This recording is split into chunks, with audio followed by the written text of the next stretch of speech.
And we are live. Welcome back to the channel. It is Chosen Wisdom Football, guys. And it is match day. We are literally 5 minutes from kickoff. Of course, by now, you guys would have already seen the team news. And as Shivam has already said in the chat, big up Shivam in the chat, big up everybody in the chat. Sorry about that. Sound check. Always got to make sure the sound is good and the sound is good.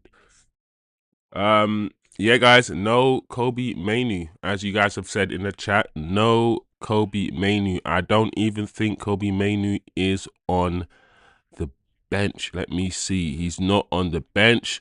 So guys, we start. Do you know what? This is the team I thought would start. It's interesting. I think this team. I think we might have put Kobe Mainu in the midfield in our team. We might have. But realistically, we should have assumed that it would have been Ugarte. So, this team that's about to start, guys, is really similar to the team that we selected on Friday, guys.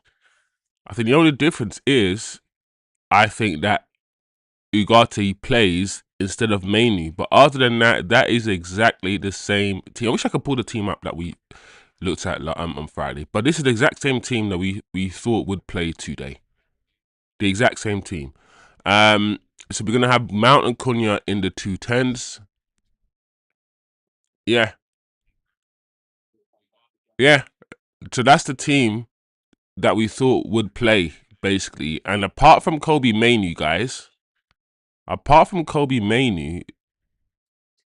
that is the team. So we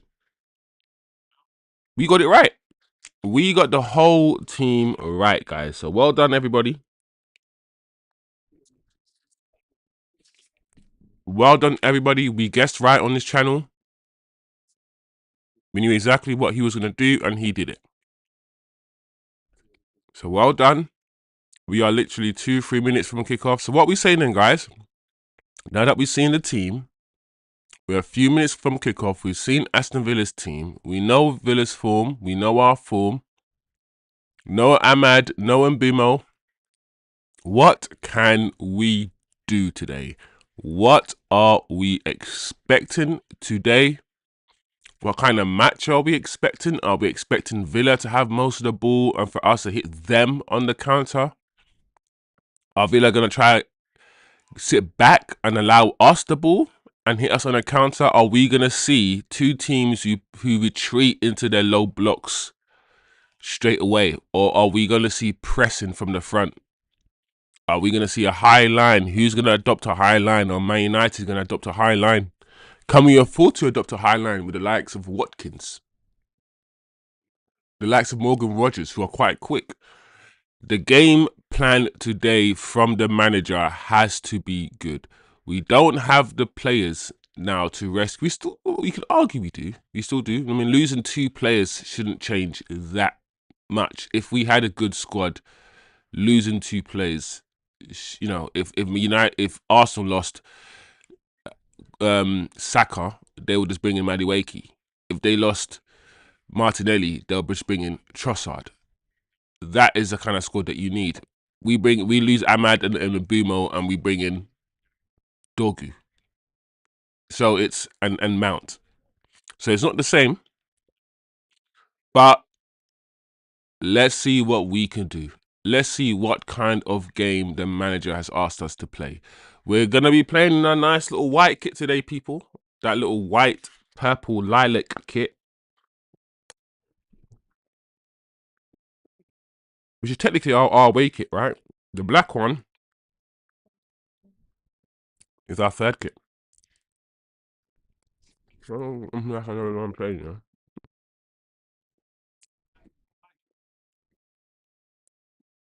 And we are live at the channel.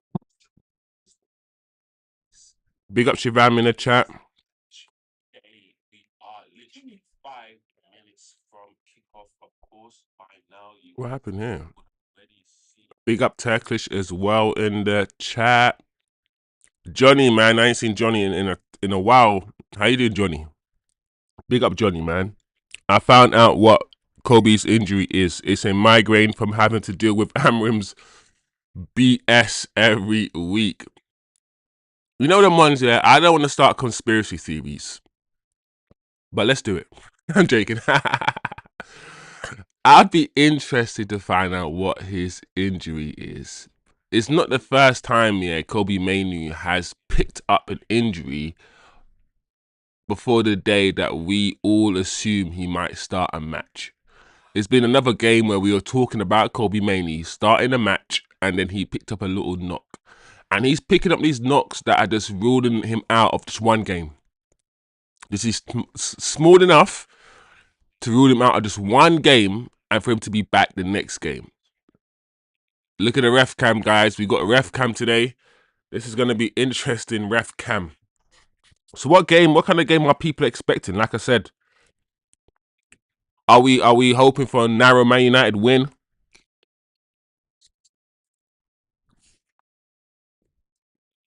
Are we expecting a formation change?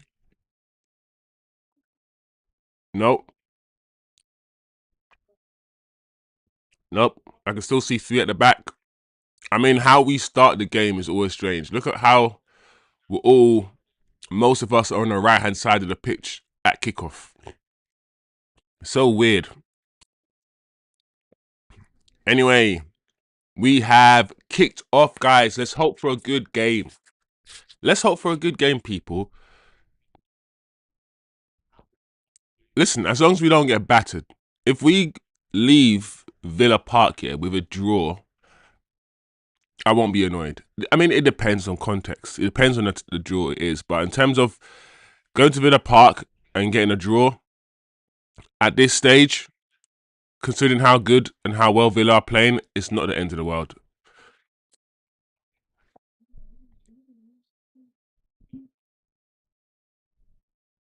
Johnny says my boy should be free in January to go and play for a club that will appreciate him.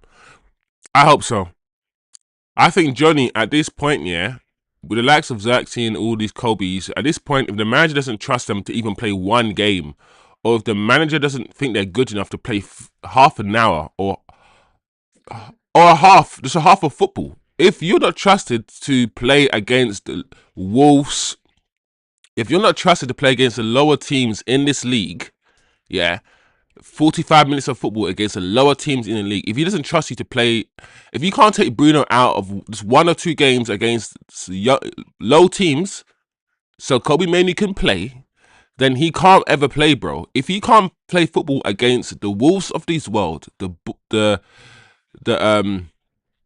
the relegation teams down there, yeah. If he can't play football against those teams, but apparently can play in European finals, then let him go. Because clearly you don't think he's good enough. You need a player that you know that you can just bring on, yeah, and play. And Kobe can't even you can't even bring Kobe on and give him flipping 45 minutes. You can't even do that. Against the worst teams in the league, he can't even play. You don't trust him. I think people are forgetting that. That's one thing people are forgetting. You're not able to trust Kobe Manu against some of the worst teams in this league. If he can't start yet against the Wolves of this world, yeah, then how's he gonna start? Here we go. Oh, unlucky, Konya. Let's lock in though, guys. Let's lock in. Let's lock in. Let's see how well we can play today. Ah, Konya, unlucky, Konya. That's a decent attempt. That's unlucky. Almost 3 minutes gone. Johnny says it's definitely a fake injury, by the way. Amorim specified that it's a few weeks. A few weeks takes us into Jan.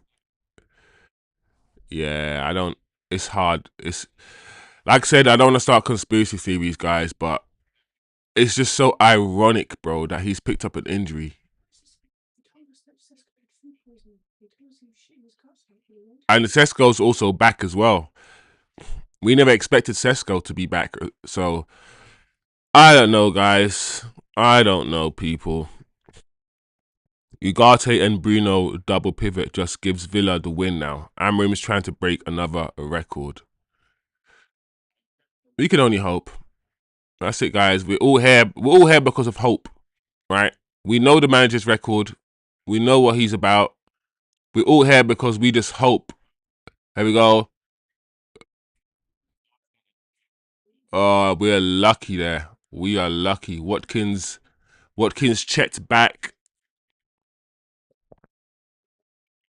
Dogu fouled. We are lucky there. Villa, first counter from Villa, and it almost went through. Heaven look like he's limping already. Lenny sort of like buckled a little bit. Well done, Heaven, for the tackle. But it looks like he's injured himself. He checked back on Lenny. And yeah, Heaven, well done, Heaven. Well done, Heaven, for that tackle. Yeah. That's one thing, yeah, guys, about having these kids at centre back. They don't have the experience, right? And they're gonna make mistakes because playing at centre back is about the know-how. It's about knowing that your striker is about to go onto his favoured foot and shoot on it. It's about knowing where he's gonna run. It's about anticipation. And when you're a young striker, you don't have the volume of work.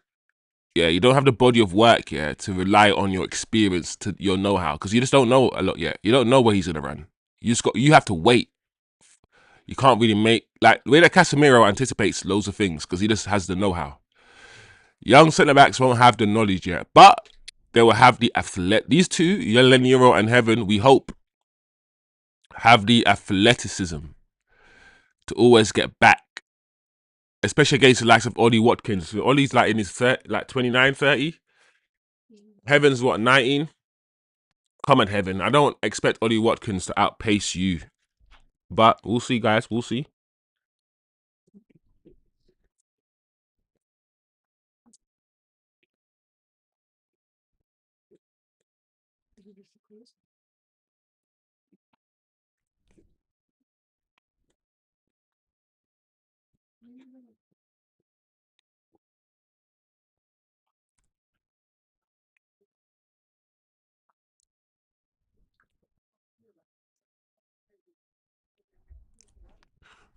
Yeah, we're not started badly, guys. I mean, considering we're the away team, and it's 6 minutes gone. Yeah, Villa had that one counter attack, but so far I feel like we're the team that are trying to put the ball down and play more than Villa are at the moment. So far it's not too bad.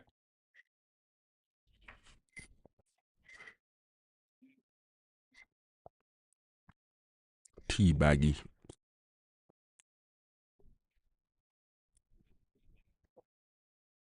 Osman says Kobe has a bad case of transferitis. Uh-oh. Is that Ugarte there? Was that Ugarte then dispossessed? Is Ugarte gonna make us concede a goal? We almost conceded. Ugarte, not press resistant. Ugarte was pipped.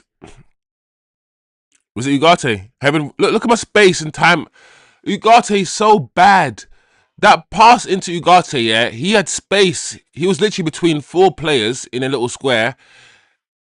Anyone else would have just dropped his shoulder and just turned, bro. He had space to turn and run towards goal. How did he concede possession there, bro? Ugarte could have just given the ball straight back. If he was under pressure, give it straight back, man.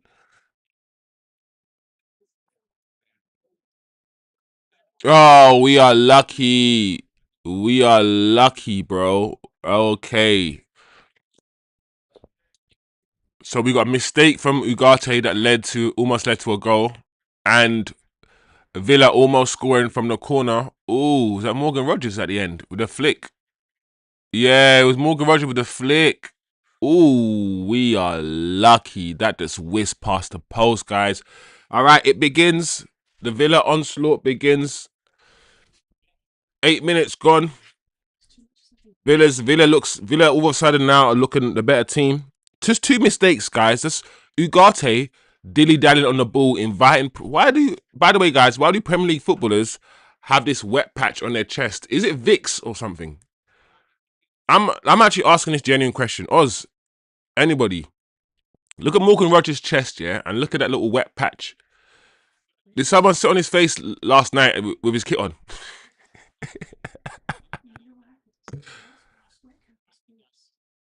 Or is he just sweating? Because I used to think it's like it's some Vicks. It's a big lot of Vicks that someone's just put on his chest to help him breathe. Like, what is that wet patch?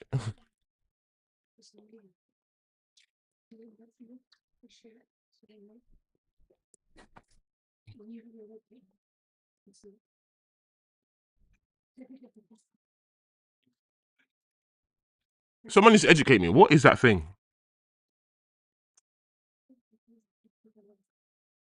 It can't be sweat. Am I supposed to believe 9 minutes gone in a match and he's sweating so much and the sweat is just isolated to his chest like flipping Iron Man? Like he's got the Iron Man. What is that middle thing?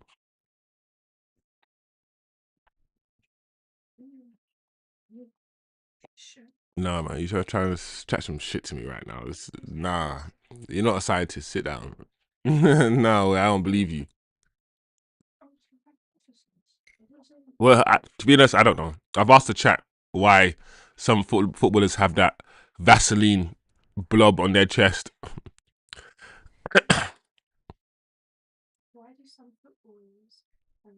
It's only be cured by greatly increasing one's distance from Lancashire. Osman's funny. Oh,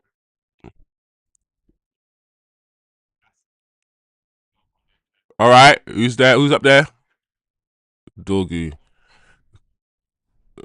Under Amorim and Ineos, we are just going to become a team that does endless running for no reason and can't control the ball. Yeah, it's the manager's philosophy. He doesn't want to build a team of technical footballers that hold the ball. Like otherwise, he'd play Kobe Mainoo. The formation that he plays in, the fact that he plays with two midfielders, shows me that the manager doesn't want us to control the ball and dominate the ball. He doesn't want midfielders on the pitch. He only wants two midfielders, and midfielders' job is to control. One of their jobs is to control the game, right? You add an extra man in midfield. One of the reasons why we play 4-3-3 now, and most teams play 4-3-3, is because you've got three midfielders who can, control the tempo, and you can have one defensive one box to box, one more attack, and you can have different combinations of the three. It's flexibility, right? With two midfielders, you can't really control the game. Now, who's the person that's gonna join the midfielders in the midfield to control the ball? One of the wingers. I mean, they could do it. One of the tens. It's just, I think it's just more difficult.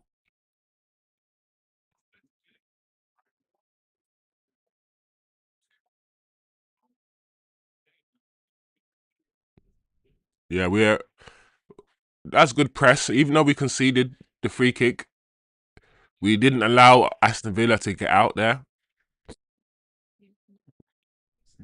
Hmm? I thought you'd be. I'm saying, what else could it be?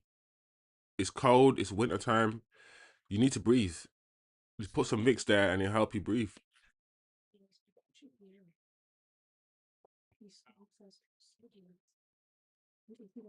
Apparently, guys, we did the research, and it is Vicks Vapor Rub. So that's the answer. The little blob that some footballers have, that chest, that's a lot of Vicks, by the way. That's a big. That's you scoop your hand in that top tub, and you whacked it on. Yeah, yeah, because all the footballers are always phlegming, they're always spitting, they're always doing all these things. So yeah, see, my hypothesis was right. As a footballer, I'm thinking, what else could it be? What else could it be, guys, apart from Vicks Vapor Rub for your nose? That's what I need right now, some Vicks.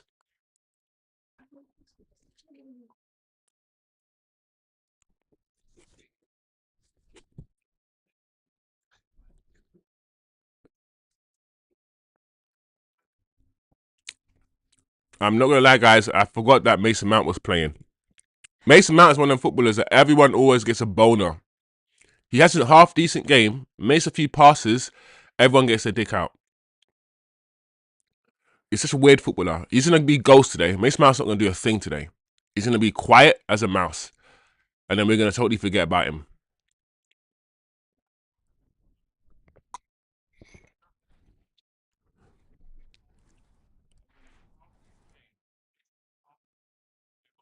But Villa are respecting us. 14 minutes on the clock. We've got the ball. They're not pressing. I thought this was gonna happen. I think they've decided not to really press us. Look, Heaven's just got the ball in the centre. No one's trying to close him down. They're all saying, listen, find a pass. We ain't going to come and press you. Just find a pass. And now they're pressing. Look, they pressed Dorgu. Dorgu, yeah? He's got two modes. Dorgu's either too frantic on the ball and a bit too quick and rash and not composed enough. Or he's too slow on the ball. He thinks he's got too long a time than he has. And he's twice now he's been pipped to the ball.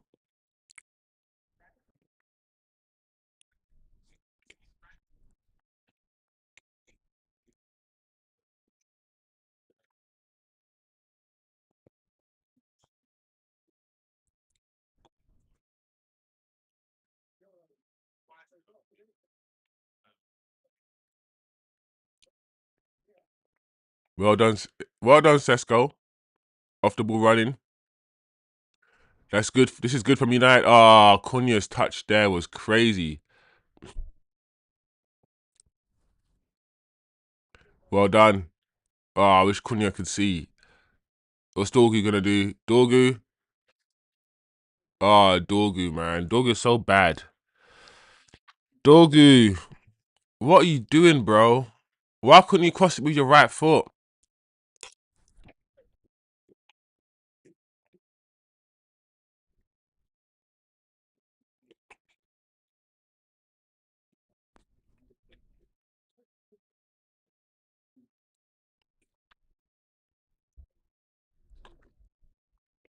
And if he couldn't cross it with his right foot, why didn't he just lay it off?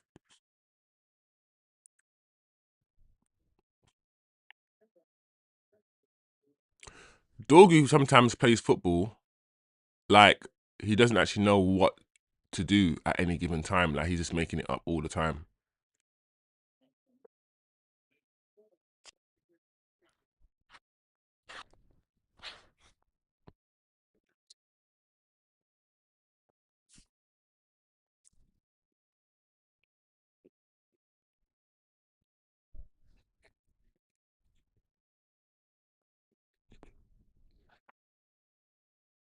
Yeah. By the way, guys, it is not a change in formation at all. Or system. We still got the three at the back, Lenny, Heaven and Shaw. We still got Bruno and Ugarte. At the moment, Bruno's playing ahead of Ugarte.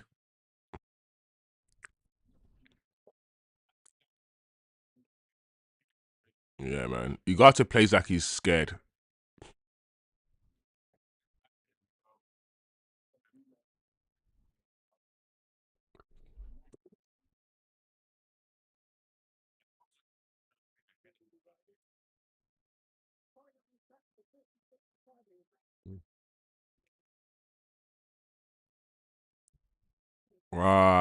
That's well done, Martinez.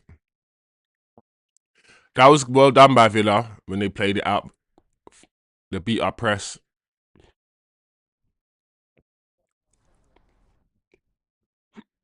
Oh,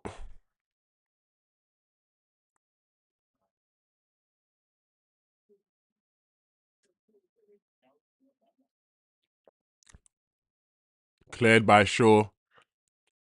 Back to Villa.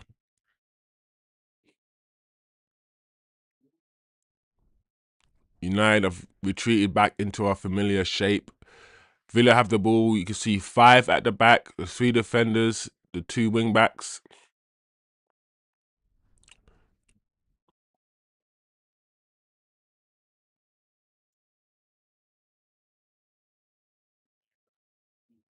At any moment, one of the wing backs would join the midfield, like Dallo, to make it 4 at the back and 4 in midfield and 2 up front.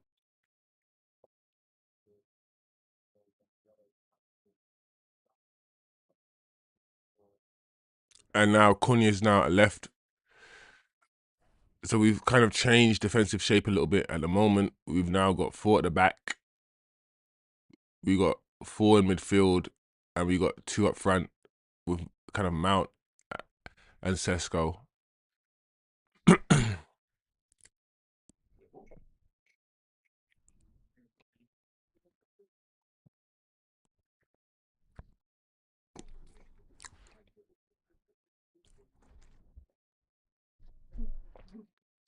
Big up Orhan. It's going to be a good test for Man United and Amorim today.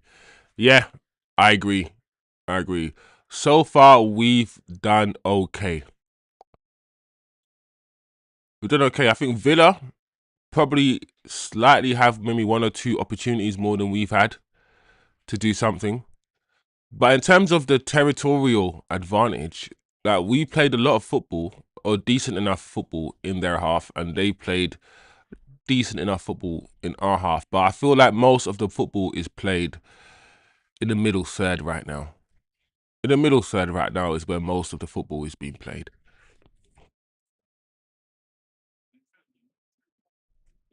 What? Big up Eddie. It's been difficult to find it. Hmm. What's been going on, Eddie? How comes? Why has it been difficult? That's a bit strange. Oh no. Oh, I thought we. Yeah, big up Eddie though. I hope you did good. By the way, let me know what's been going on though, Eddie. Oh, well done, Heaven.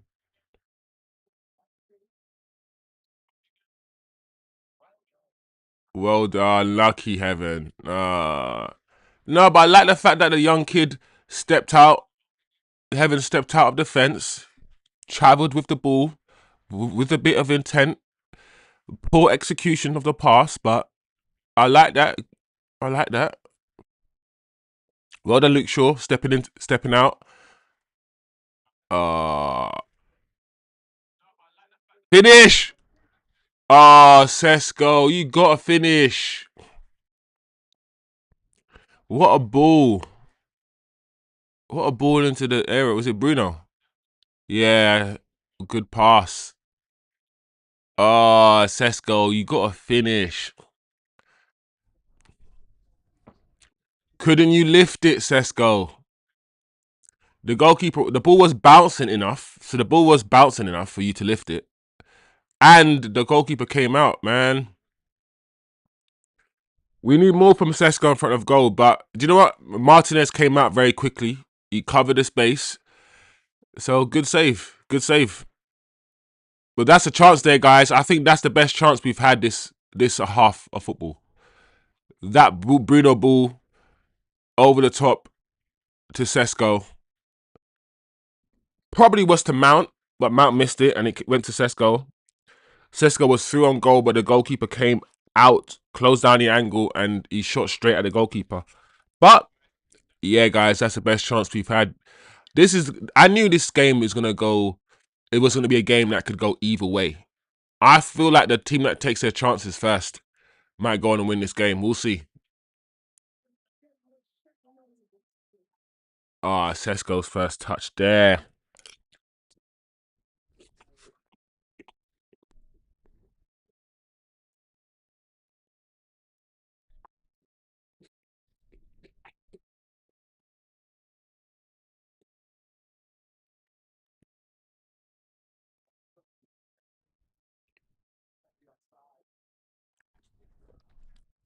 Yeah, I don't know Eddie about that. It's weird, Eddie, because this channel's not even a big channel. So all these things matter, bro. Like every single person that jumps on the channel, that gives me a little 30 seconds watch, a little like, anything, any tiny little interaction, yeah, from you, Eddie, or anybody to a channel like this, yeah, it means the world, bro. Like all these other channels, it doesn't matter. These small channels, yeah, we only survive because of all of these things. So if YouTube is not YouTubing and doing what it's supposed to be doing and sending you the notifications and stuff, that's messed up. But like I said, maybe something's going on. They're fixing an algorithm at the moment or something. Hopefully, you know. Did these two players literally run into each other and collide? Because I feel like Sesko avoided this whole thing. And that's two balls. That's two passes to Sesko. One from Bruno, which was a nice pass. And this ball, oh, that touch from Sesko, man. That touch was so heavy. When I told you guys, and I asked you guys, what is Sesko giving us, yeah? This is how you know this manager is crazy and biased. What is Sesko giving us that Xerxes can't? When I watch Sesko, I mean, he runs in behind. He does runs in behind a little bit more than Xerxes does. As you can see, he does. But he's not a better footballer than Xerxes. I don't think he is. The more I watch Sesko, the more I'm like, Sesko is just like Xerxes has good fundamentals that you can build on. And he has better fundamentals, and I think than Hoyland did. Hoyland still has a lot to learn, while Sesko still has a lot to learn. But Sesko, he's more complete at this stage, yeah, than Hoyland is. So you got more to build on with regards to Sesko than you got to Hoyland. Sesko's really good in the air. All these things you can build on. But from what I've seen of Sesko so far, I've not been overly impressed. I am still in a mindset that give people time to adjust. We shouldn't go in hard on him. All these things. I think Sesko will come good. I think he's too good not to come good. But the question I have is, do you guys honestly think he's like 10 miles apart from Xerxes? Do you honestly think he's 10 times better than Xerxes when with what you've seen over the past 10 games of him? He's not.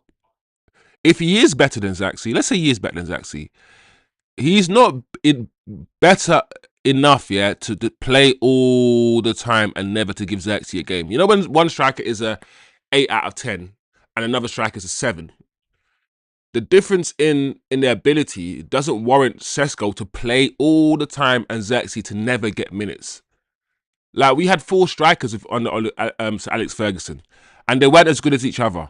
Andy Cole was by far the best striker we had. I wouldn't say by far, but he was the best striker. Then it was Dwight York. Then it was probably Sheringham. Then it was probably Solskjaer. And then maybe Sheringham and Solskjaer might swap and whatever. So we knew Solskjaer and Sheringham were on the bench, and Dwight Cole, you know, imagine Dwight Cole. Andy Cole and Dwight York started. But guess what? The strikers that weren't as good still got game time. They still played. All I'm saying is Xerxes is not that much worse than Sesko. For Sesko to get 90% game time and Xerxes to get 10, the levels is not that big between the two, in my opinion. For that, it's like Bruno and Kobe. Bruno might be. I don't even know who Bruno is better than Kobe. That's debatable. But the difference in their ability doesn't warrant Bruno playing every game and Kobe never to get a start. It's a lie, bro. It's not even logical. Oh my lord, Ugarte looks so awkward on the ball, guys. Ugarte looks so awkward on the ball.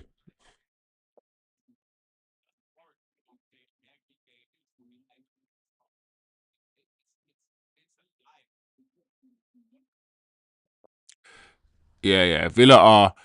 We're doing well. We're pressing Villa well, and Villa are not playing that good. We've now had, since the Ollie Watkins chance, or the Ollie Watkins breakaway, we've actually had the better chances now, guys.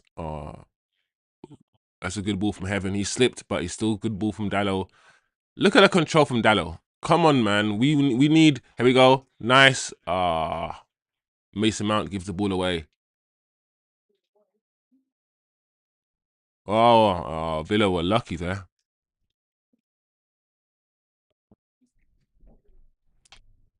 One thing that we seems to be doing well, guys, is when they get the ball and they try to do their thing, try to counter, we seem to be all over them, pressing them really well. I feel like when we have the ball at the back, they are allowing us to have the ball, and they're just falling back.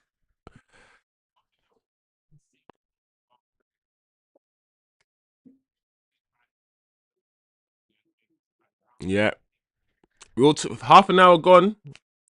To be honest, guys, half an hour gone. Villa, the home team. Let's remind ourselves who the home team is. Villa. They haven't. Oh, Ugarte, please. Oh, I panicked when I see Ugarte with the ball. Good whip. That's a good passage of play. Luke Shaw with the ball. He doesn't want to give it to Dorgu because he doesn't. That's a problem that you're gonna have, Dorgu. People are not gonna give you the ball, bro.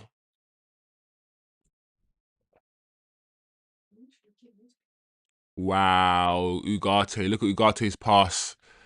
Oh my lord, bro. You know, like the pass was so bad, bro, that even if that player was 10 yards ahead, even if that player was 10 yards ahead of where he was, he still wouldn't have got that Ugarte pass, bro.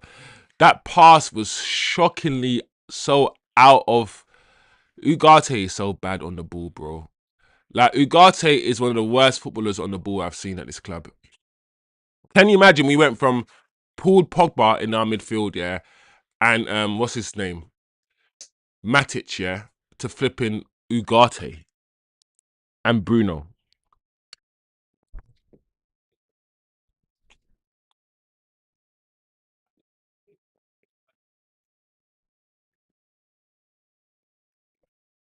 Oh, big up Eddie. Eddie's in Kenya and Uganda. I'm jealous, Eddie. I ain't gonna lie, man. Eddie, I'm jealous. I wanna go Kenya and Uganda, bro. I wanna go, man. My family from Uganda, man. I need to. My stepdad and my little brother and all them. Look, they're telling people, you know. But they're Ugandan. They're from Uganda, so I need to go out there, man. Even if it's for like a week.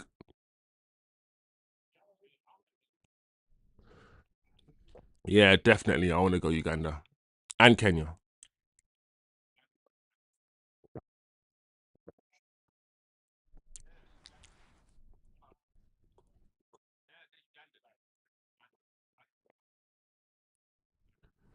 I haven't seen a lot of Mason Mount today, but I'm pretty sure he's doing his usual running around.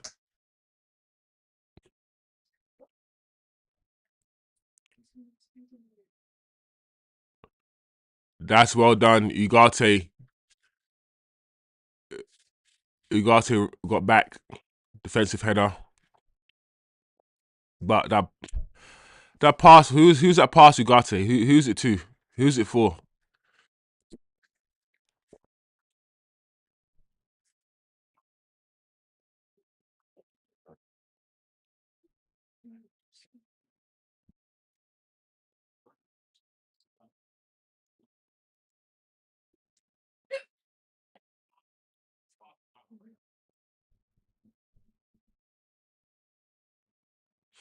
It's interesting that we talk about dominating games and possession. Oh, Rogers. We open up. We parted like the Red Sea for Morgan Rogers just then. Just then, guys, Rogers just had an easy, clear run towards the middle of the goal. To be honest, that was a poor shot from Rogers. He should have done better, and he probably could have gone a bit longer. He probably could have kept running, Rogers. Let that be a warning to United today, people.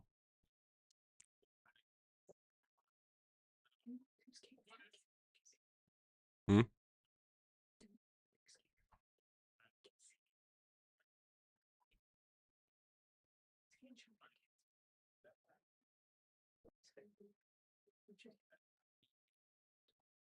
Oh my lord. Look at this cross from Dallo. I've always thought, I mean, that was a left-footed cross, but no, it was a right-footed cross from Dallo. Dallo's so weird, bro. Because Dallo, to me, I've always said Dallo should like comes across as a player, and I've seen it. Shot from Cunha saved. Dallo puts in good crosses, but then he also puts in really shit ones, bro. Like the consistency of Dallo's crosses is weird to me.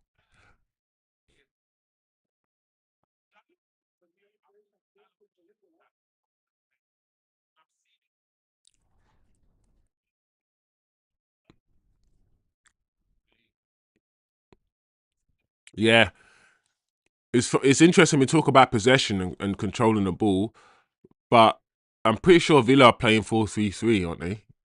With an extra midfielder, one more midfielder than us, but we've had more of the ball. We look the better team. We look the more fluid team, but we're just not moving the ball quick enough. But we're trying it. We're trying to be intricate in the middle of the park, and this is one thing I like. I want to see us do more often because right now we are working towards the final third of the pitch, right? We're almost in the final third of the pitch, and we've camped in the final third of the pitch. And what we're doing right now is just moving the ball quickly, probing. But we need to do it quick. We need to do it even quicker. It needs to be 2 touches, and we need to use our width and keep switching it. Unlucky Diogo Dallo. I like the idea that Dallo tried to cushion it inside. I like that. Watkins holding the ball up. Villa. Let's punish him. Look at Dorgu. Cunha. Let's go. Let's go, Kunz. Oh, unlucky. I like the idea, Cunha.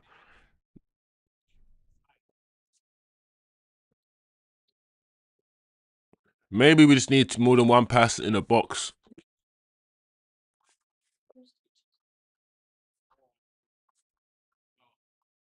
Yeah, I mean, the players, yeah, with the most touches, usually in a modern day football match, are the defenders.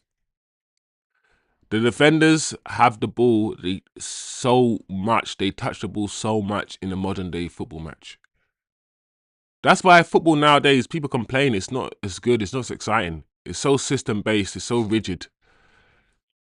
When we have possession, a lot of our possession is literally our 3 centre backs passing the ball between. Like right now, 36 minutes, Shaw to Dorgu, Dorgu back to Shaw. Shaw's got the ball now, back to Heaven. Shaw, unlucky. All right, we go Cunha. Cunha moving into space. That's what we need. We need more Cunhas. Not as selfish though. Not as selfish as Cunha, but we need more footballers who don't care about the position that they're in and just can move into space when need be. Here we go. Lenny Euro's out of position at the moment.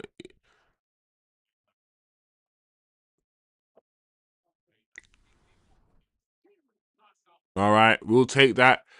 All Aston Villa are doing are long range shots, guys. This team is a team. This is what I say to you guys, yeah, that top 4 is on.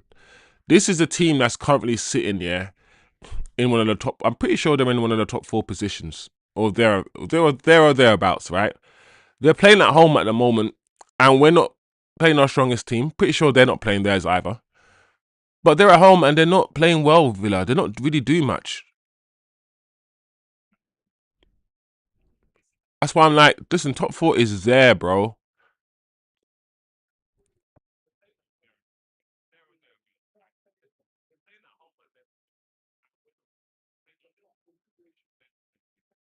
Bruno almost got tackled there. I don't get why Bruno was dilly-dallying on the ball so much. I was like, bro, release it. All these players you could pass the ball to. You just pirouetting in a circle like Scholes does for no reason.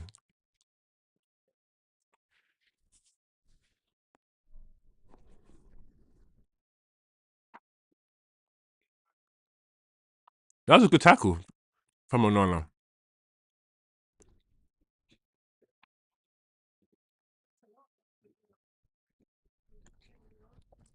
No, Eddie says he'll be back in the UK tomorrow, Eddie.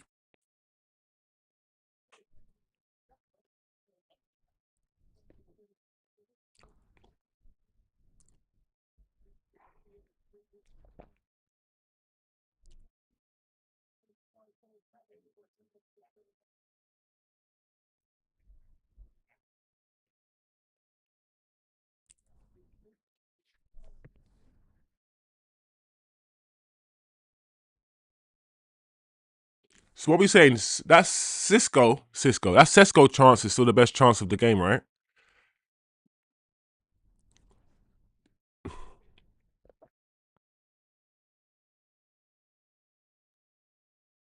Yeah, man. I saw that pass from a mile away. What's Bruno doing?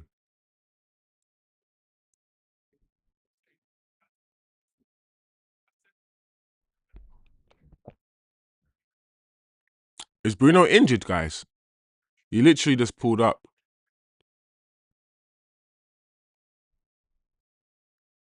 I'm confused.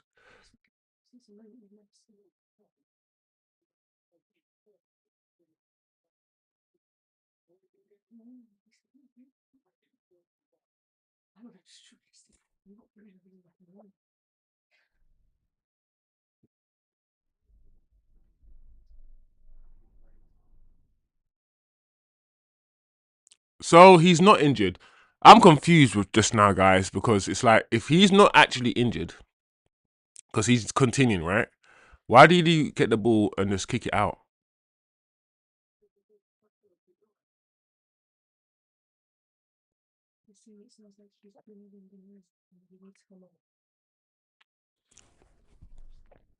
It is something that we haven't seen before. When's the last time you've seen Bruno Fernandes injured, hobbling, or anything, bro? He doesn't do that, bro. This guy is his body's made out of some flipping titanium.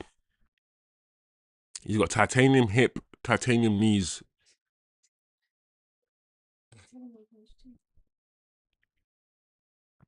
or adamantium. He's got something going on. Ah, Dallo. Should Dallo have used that overlap, crossed in from Dallo? There we go. Oh, Ugarte, bro. Ugarte never passes the ball forwards.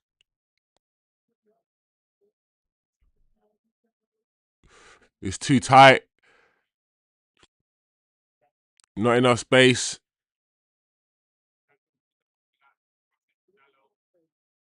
What a ball from Bruno. We're definitely gonna miss those balls from Bruno when he goes. We need someone. We need someone who can play ball in our midfield. Finish. Oh, unlucky Bruno. Guys, all I'm saying is this: we're the away team, and we're playing against a team that's apparently in the top four. We're not playing badly. This is not the worst that I've seen us play. Whenever people try to tell you guys that it's a surprise that we're in the top six, we should be happy we're in the top six. Nah, context is needed. We have underperformed with this manager this season. He and his way of seeing football, his substitutions are around the 60th and 70th minute. All the things he's done has cost us games, guys. We know it has. If we would have won against Tottenham and won against Nottingham Forest, two games where we are leading at half time, we would be in second place right now. Being in the top four, yeah, in this league, this inconsistent league, is not a dream. It's not some far-fetched thing. It's a reality. It's literally just 2 goals. If we had scored 2 more goals, if we would have had a better defence and conceded 1 less goal against Tottenham and conceded 1 less goal against Nottingham Forest, we'll be on 4 extra points right now. And that's it. It's fine margins, guys. It's just fine margins in this league, bro. And this is why I'm saying, like, listen, Villa haven't been good this first half, guys. I haven't. We've been watching the game. What have Villa done? What have Villa impressed you guys with? And they're the home team, guys. They're the home team. What have they impressed with? Apart from that one chance where Ollie Watkins was set free, and we came back and we closed him down. The Villa haven't really been threatening, and as the half draws to a close, people, we look like the team that's more likely to score now, which is all good.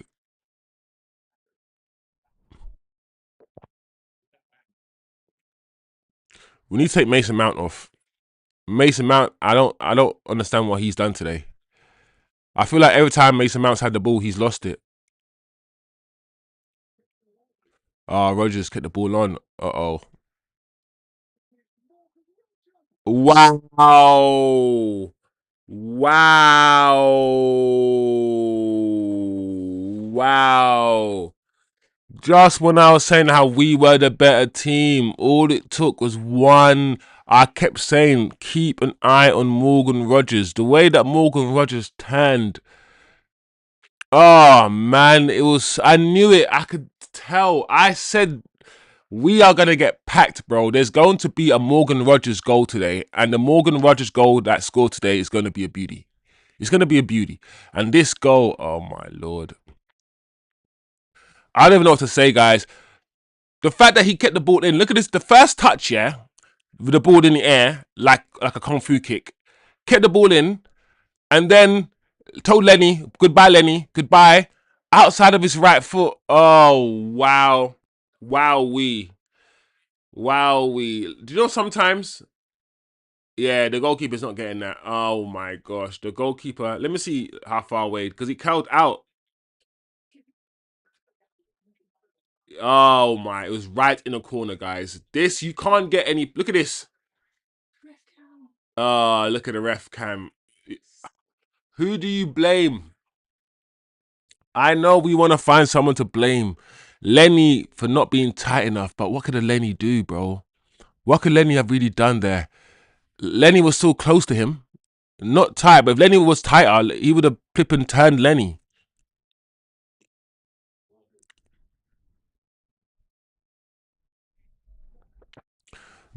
Guys, just as we were saying that we are the better team, we have been the better team. Villa have offered nothing really, and that's not even a chance. Because if you look at the XG in the second half, that is not nobody. That can't be like a that can't. That's not a 1 XG. That's not a goal that should be scored from that angle. So Villa's XG is going to be very, very low. They haven't created a chance, Villa, today, and even that, like I said, isn't a chance. It's just a wonder goal.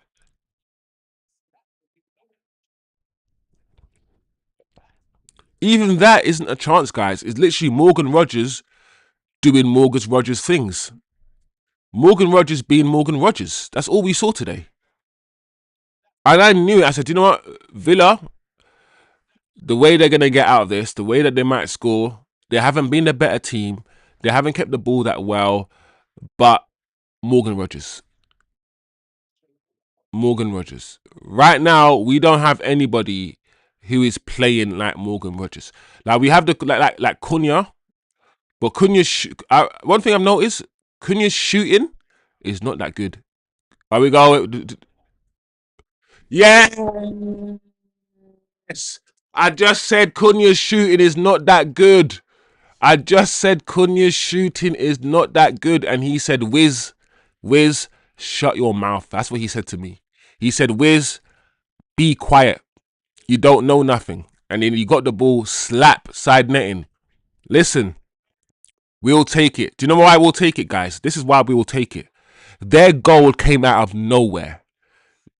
They didn't deserve that goal. They haven't been a better team. Dogu, thank you, bro. Dogu did something good today.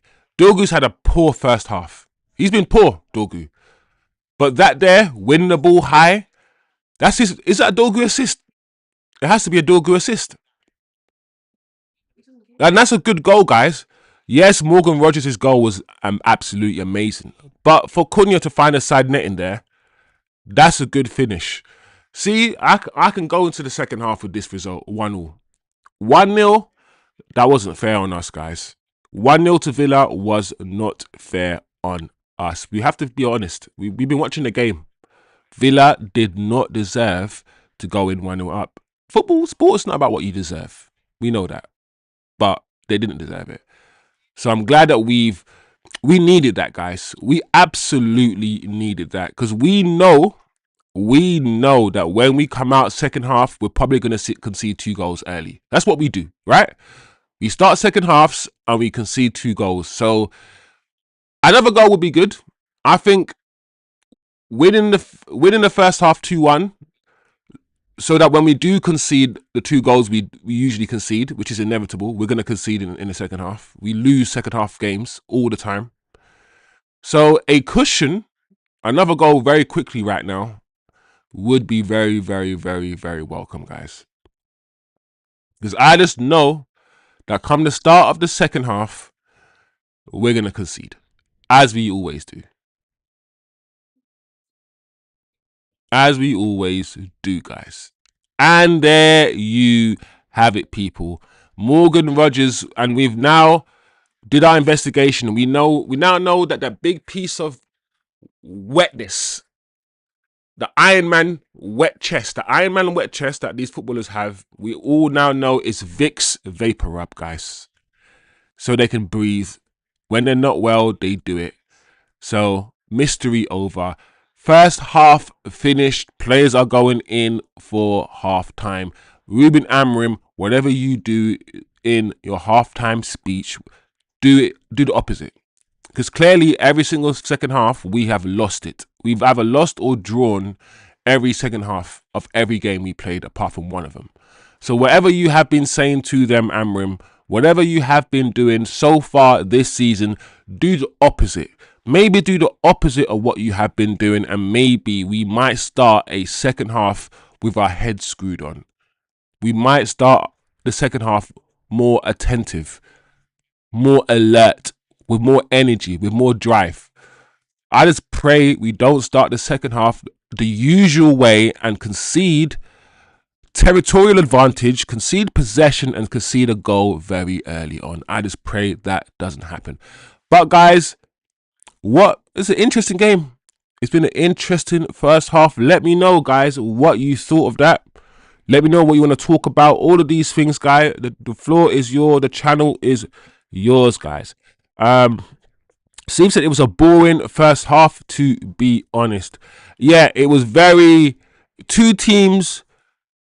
Aston Villa, for me, the reason why it was a bit cagey, because Villa didn't really come out to attack. Villa were playing very cagily. You saw Villa weren't pressing us. Villa fell back into their low block or into their mid block. They didn't press us when we had the ball. They allowed our defenders to keep the ball. They were there for the counter-attack, Villa. They didn't come to play football or to keep the ball. They came to counter-attack. That's what they were doing. For me, I was more impressed, Steve, with the fact that we're playing away from home, and we did something that we did things that we didn't usually do. We don't usually, Steve, pin teams back, yeah, and keep the ball. We are very much a counter-attacking, quick attack, and if we don't score, we lose the ball.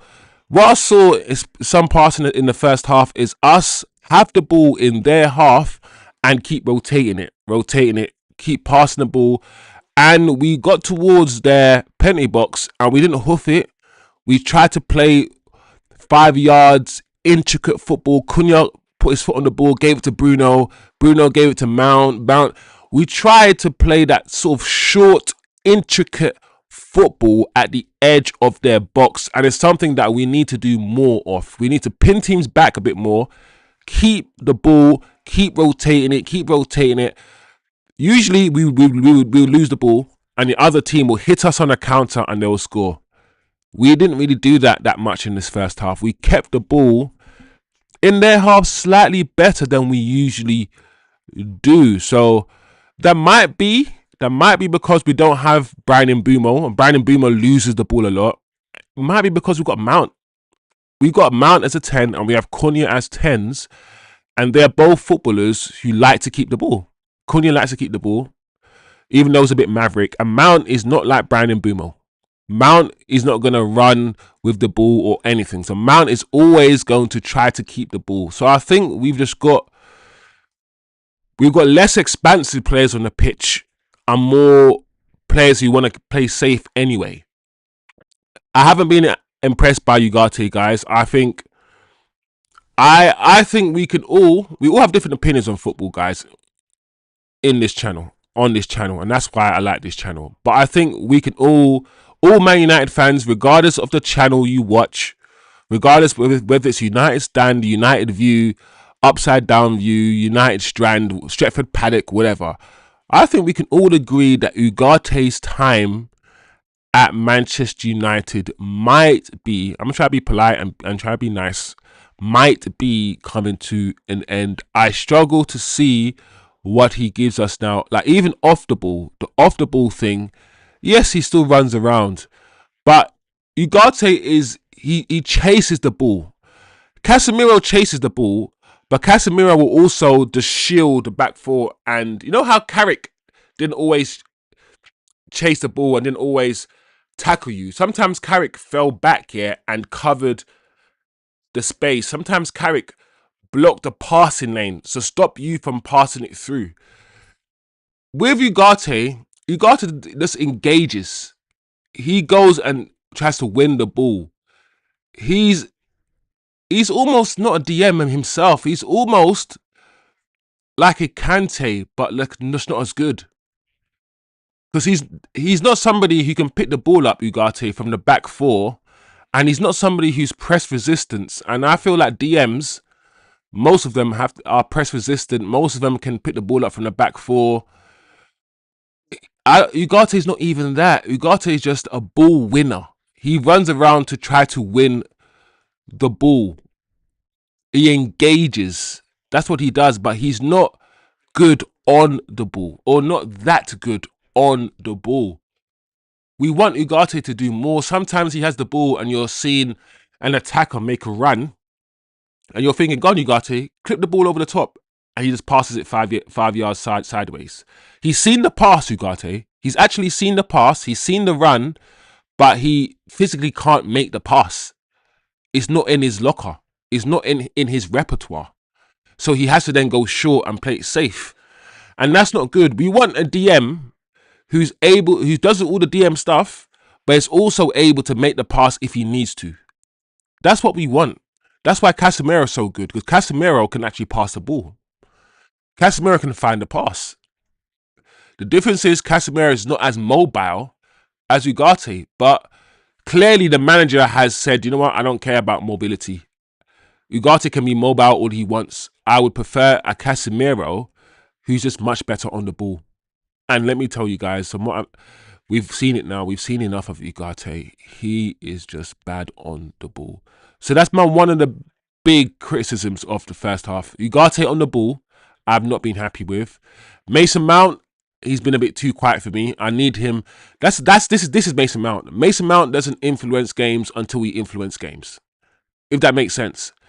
Most games, Mason Mount is just quiet, does little 5-yard passes, does all these little things, and he doesn't really influence the game until he scores a goal or does something to influence the game. He's that kind of player. That's why I've always said Mason Mount is technically sound, right, as a footballer. He is, but he just doesn't. He's just MEH meh. He's just meh. A lot of the times, when you need someone to stand tall, unless he's scoring a goal, he's a bit meh. So I want more from Mount. Dorgu, I need a lot more from Dorgu. We're not really getting much from this left-hand side. When he goes over to the right-hand side, you can argue Dalot is not doing as much as he could. But at least when I feel like Dalot today, when he has the ball, he's keeping the ball. He's finding a pass. He's controlling it. Dorgu just today seems like he doesn't know what he wants to do at any given time. He seems very unsure when he has the ball, Dorgu, today. I haven't been impressed with Dorgu. So Dorgu, a little kick up the bum for me from the manager at halftime. Bruno, I think Bruno's been fine. A few balls over the top. He's clipped over the top. I think Bruno's been okay. Bruno's just done Bruno. I'd prefer him a bit closer to Ugarte. I feel like Ugarte needs a bit more help than Casemiro does. Casemiro, you know, he's close to Casemiro when he plays, and I feel like the double pivot, for it to be successful under Amorim, I feel like these two need to be communicating all the time. They need to be as close to each other as possible, and especially Ugarte, whose distribution is not that good. I think Bruno needs to maybe hold his hand a bit more. So all Ugarte needs to do is give it 5 yards to Bruno and let Bruno, because there's one time when Ugarte tried to cross the ball, do a crossfield pass to Dallo, and it got me so angry because the pass was so wayward. I was like, bro, even me and my Saturday League team, I would make that pass, bro. I would have. So Ugarte, 40-yard passes. If you can't do them, give the ball 5 yards to Bruno and let Bruno do it. And it's a shame that the manager has a player that can't even make simple 40-yard passes. I think Anderson and Baleba would have made that pass. So those are my gripes. Those are my main gripes. Listen, Morgan Rogers' goal was out of nowhere. So I'm not going to... I can't really blame Lenny, guys. I feel like...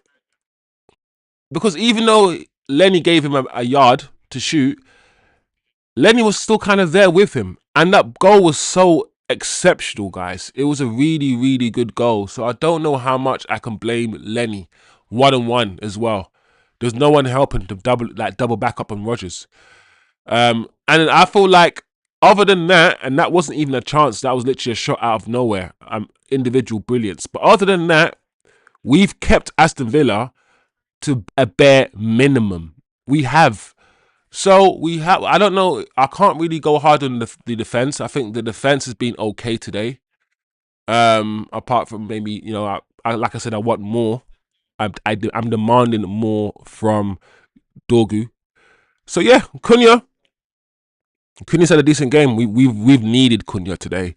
Without the likes of Ahmad, without the likes of Bryan Mbeumo, he's the only one who's able to dribble with the ball. He's the only one who's able to drag us up the pitch with a bit of dribbling. So Cunha is very important today, guys. Very important if we're going to win the game. So that's my assessment of the first half.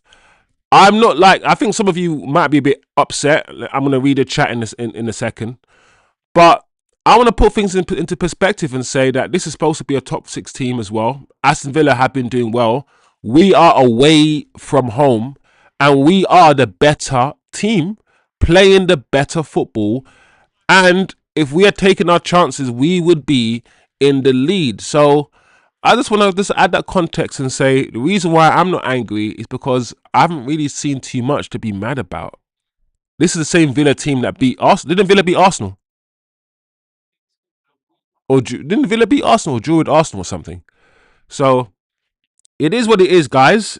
I hope you guys are doing well. Remember to smash the like on your way in. Smash the like on the way out as well, guys. Big up Stevie. Big up Eddie. I can see TK up in the building as well. So big up all the regulars. Hope you guys are doing well, man. Hope you're enjoying the game. Let me know what you guys think of the game.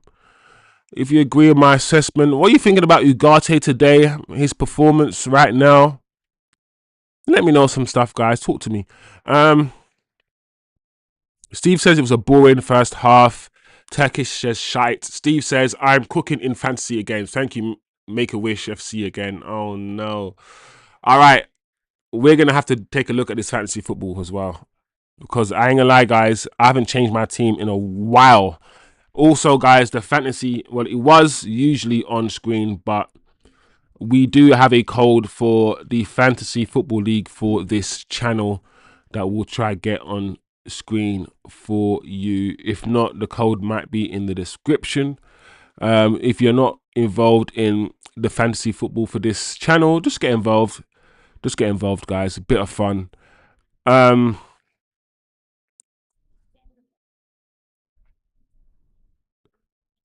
Eddie says game on.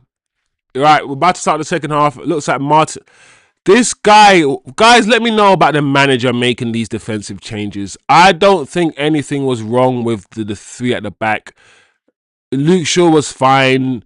Heaven was fine. I think Lenny Euro was fine. I don't like the manager making defensive changes all the time, bro. Leave your defenders alone. Please, Amorim, what is it with you? You're the only manager that I've known in the history of football that routinely makes defensive changes at half time. What is that about, man? That last time was 4-4. What are we saying, guys? 3-3, says Steve. Listen, Steve, I wouldn't put it past these guys. I don't feel like this is a 3-3 game. It's been tight, it's been a bit cagey. I feel like this is gonna be, it might be a 2-2 game. It might be 2-2 or 3-1. I feel like there's 2 goals in this match. And it might be a goal each or 2 goals for one team. Dara, big up Dara in the building. Children, Gara, don't ever disrespect Goat. Don't ever disrespect him again. Who's that? Cunha. Cunha. On my mother, Garnacho is missing that Cunha chance, says Dara. Big up Shivam in the building. People, Wiz, I rightly pointed that day. You be better than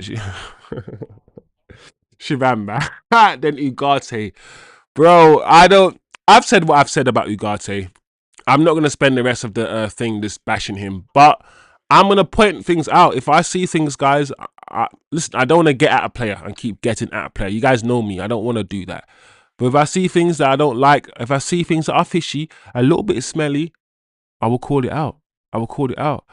Ugarte has been okay.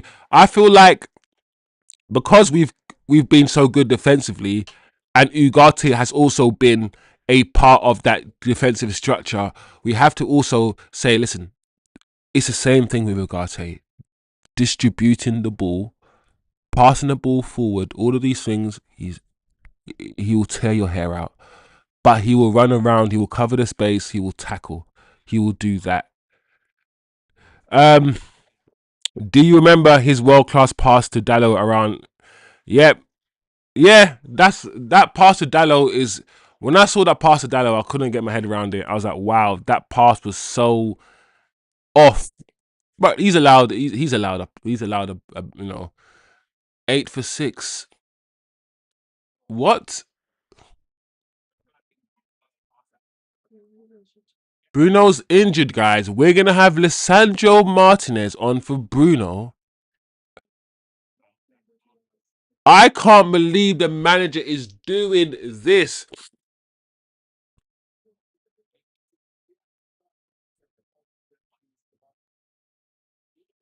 I can't believe the manager is, so the manager is playing Martinez in midfield with Ugarte. Rather than dropping someone like Mason Mount in the middle of the park, which is what I would do. I would drop Mason Mount in Bruno's position, right? And bring on Xerxes in the 10. Simple. That's what I would do, guys. The manager has taken off Bruno. Listen, some of you guys have asked for Martinez to play in the midfield. Some of you guys have asked for it. So we'll see. Martinez now has 45 minutes to play in central midfield in the double pivot for Manchester United. So let's see. I'm scared, conscious. I'm not going to lie. I would not do that. I would prefer to drop Mason Mount in the double pivot. Put it this way: if Bruno and Mason Mount are 2 10s, and Bruno can play in a double pivot, then so can Mount should be able to play 45 minutes in a double pivot. Play Mount there, bring on Xerxes. But maybe it's too attacking for this manager. It's too attacking, and maybe he believes he might lose control of the game. I don't know. I'm just trying to see why he wouldn't make that change, guys. But it is what it is. The manager has done what he's done, and we're all at the manager's mercy, aren't we? We all have to try to understand his philosophy. We all have to try to understand, and try to buy into it. I don't buy into it at all. I don't buy into it because I know football can be played a million different ways, and the way that this manager has chosen to play football, I feel like it's stupid. This is stupid. But It doesn't mean it can't work. It doesn't mean it can't work. So we will see. Let's see, guys. Let's see what we do in the second half.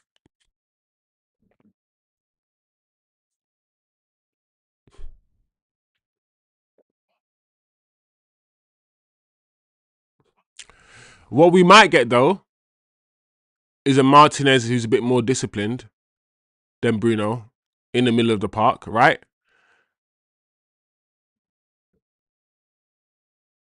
We're going to lose the ability to pass the ball forward, but we'll see. Maybe Martinez has got that in him. Like I said, let's not judge. I wouldn't make the decision, but let's give it a chance. Let's see what we could do. Let's see what we can do.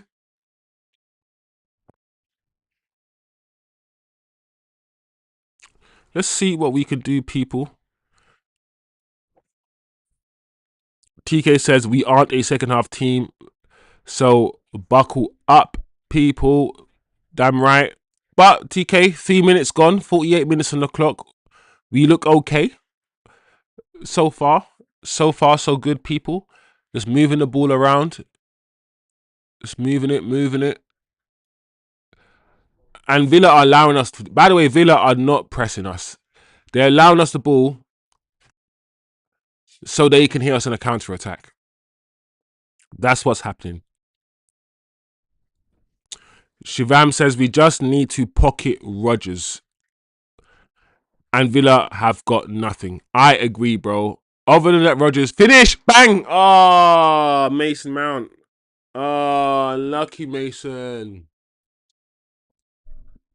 It's a bit too much on the pass, Mason.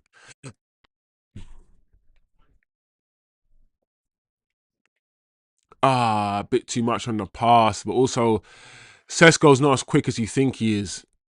Oh, unlucky. That's decent cross from Mason. Sesko on the stretch, 49 minutes on the clock, people. But I agree with Shivam. Villa did nothing in that first half, guys. And they are a Morgan Rodgers and Inshallah team. It's literally Morgan Rodgers and Inshallah. Without Morgan, this team is not that good.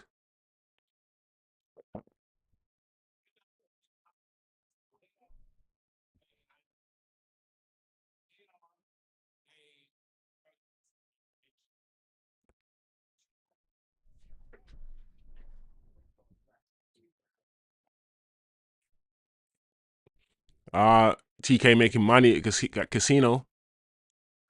Guan T Kizzle.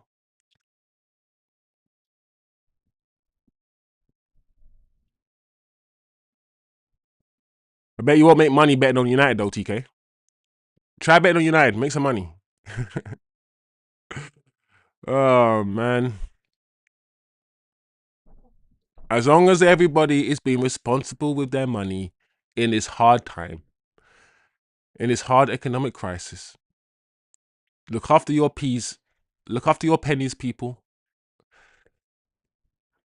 Look after your pennies.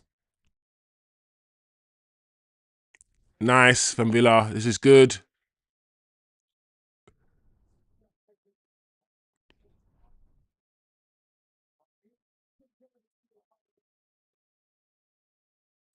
This is, yeah, we did well. Clear it. Clear the ball.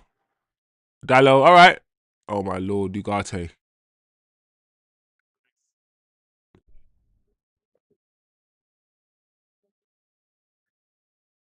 That's good, United. This is good. I like the way that we passed the ball out there. I like the way we got out there. We didn't panic. Even Ugarte received the ball and found a man. Nah, I got to stop getting on Ugarte. But yeah, that was good. Yeah, this is definitely going to be, it's definitely one of those games where it's not going to be one or two goals might separate these two teams.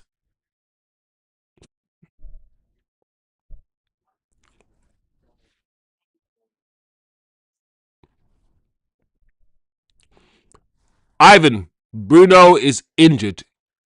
I don't know what happened. I don't think it was an impact injury, Ivan. Bruno just went down for like a 30 seconds, held his leg. I think he carried on, that was about 3 minutes into the 3 minutes away from half time. He finished the second half though, so he played the last 3 or 4 minutes in the first half. So he finished the first half, should I say? But clearly the injury was serious, so he didn't make it out for the second half. So Bruno is basically injured. Ivan, he's been injured, and interestingly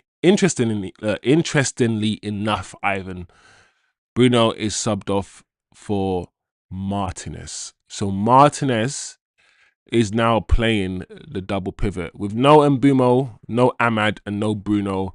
It's now Luke Shaw that's taking the set pieces. Responsibility. What can we do here? Set piece kings. We're the new set piece kings. We're taking over from Arsenal. Finish. Oh, unlucky Mason Mount. To be honest, that Mason Mount shot was about a couple yards away.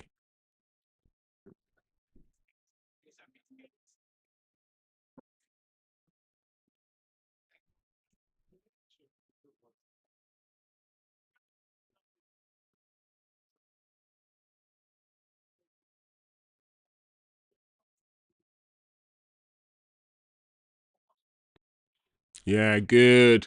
That's good. 53 and a half minutes. The way that we stopped Villa from counter-attacking there, that's good.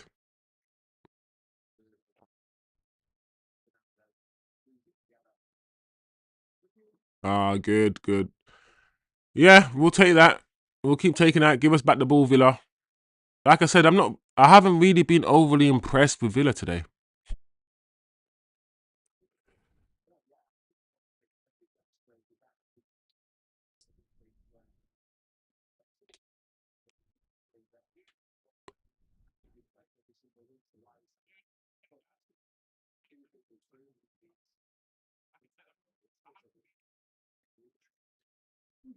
Dallo, bro.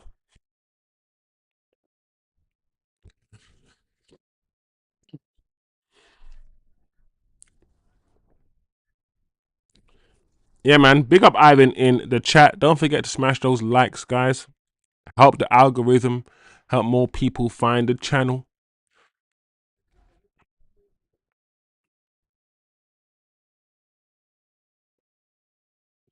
Now is the talk about how long is Bruno going to be out for, and the Kobe pressure. If Bruno's out for a month, the pressure to play Kobe Mainu is going to be even higher.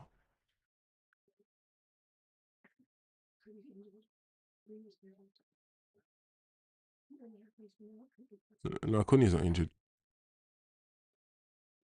That's good, Mart. Don't shoot Martinez.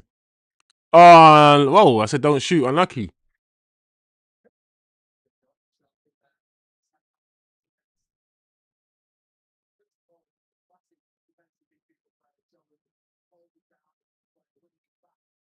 All right, about a yard wide.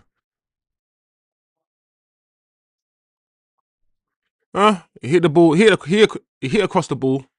So it was always gonna be going curving wide, curving out because of how he hit across the ball.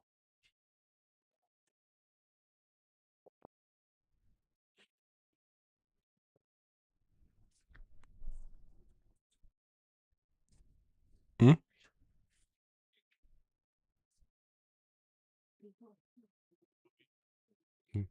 Right.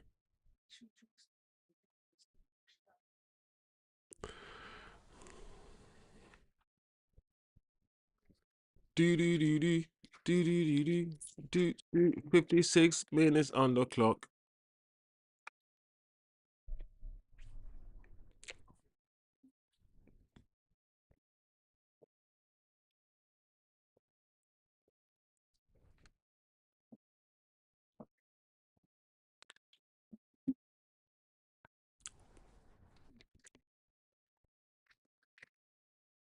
Uh oh.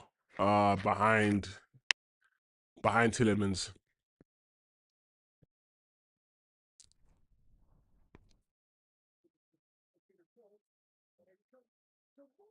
Ah, Rogers again. Ah, he is the man. He is the man. It's the Vicks. It's that Vicks vapor in the chest. That's giving him the power, bro. We need to invest. It's not Vicks. He must be smelling some. It's sage. It's sage and all these things that I don't know what it is, man. Do you know what it is about Morgan Rogers? Yeah, he's got that curling right foot outside of the far post shot on lock. You know when that must be the shot he practices in training all the time. I can't say anything, bro. I can't criticize nobody. Like, what am I supposed to say about this goal, guys? Oh, Lenny Euro. Lenny Euro. Can Lenny Euro be stronger there? It's hard because Lenny didn't want to.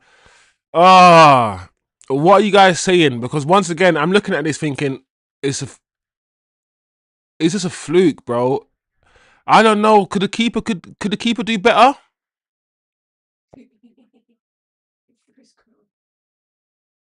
Could the keeper do better there? Because this one wasn't actually in the top corner, guys. This one was kind of more in the towards the middle of the goal. I'm not gonna lie, guys. I feel like this game is gonna get away from us now. I feel like now the manager has shown his cards that he doesn't want. Like he's bringing on a more defensive player in Martinez to play. I don't know if let's go.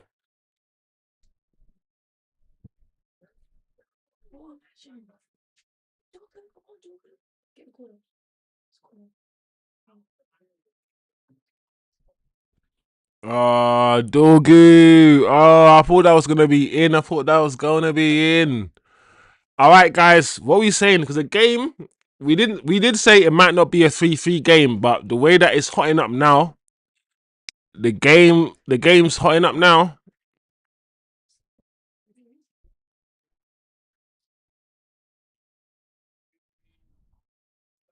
Oh, it's so bad. Who took that corner?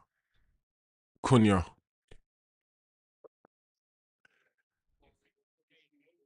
Oh, that's such a rubbish corner from Cunha.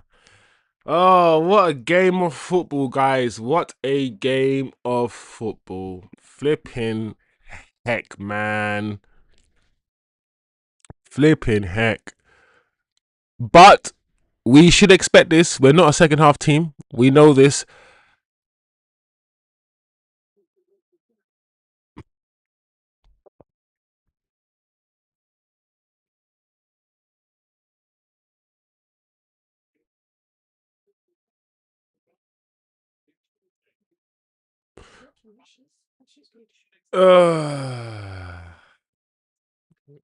How can you sleep on Vicks, but the one thing that's meant to do all the thing that you want it to do, you can't sleep on it. That's what everyone uses. It's stubbornness if you sleep on it because everyone knows how good it is. Shivam says that's comedy.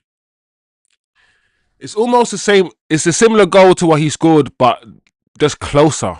I think he simply this player Morgan Rogers has got that out inside of that right foot whippage into the top corner. He's got that now.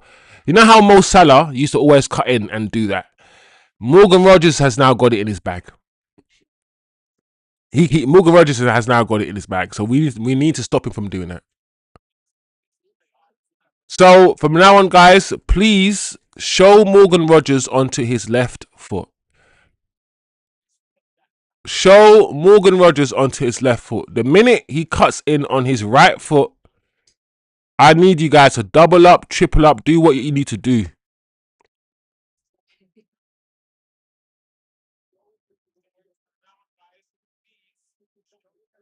Just stop Morgan Rogers cutting in on his right foot, please, guys.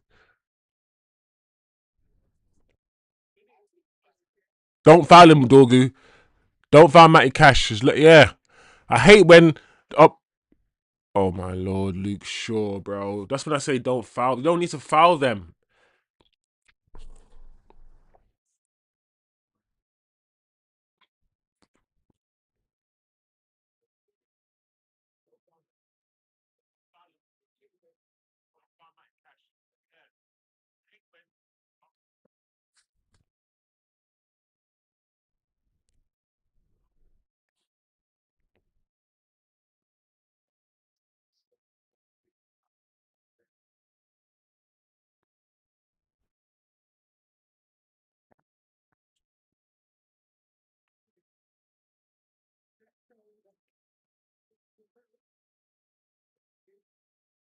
Here we go. Cross in the box. Dallo, yeah. Why does Dallo always need to take that touch to set himself up, bro? Can't you just cross it in straight away, bro? You also take that little touch to set yourself up. Like, oh, no. This is what Villa want. This counter-attack here. This is what Villa's not needed it. Villa's managed to score, yeah. Well done, Cunha. Well done, Cunha. Ran all the way back, kept following him. How many times did you do that for Wolves, Cunha? Probably not often.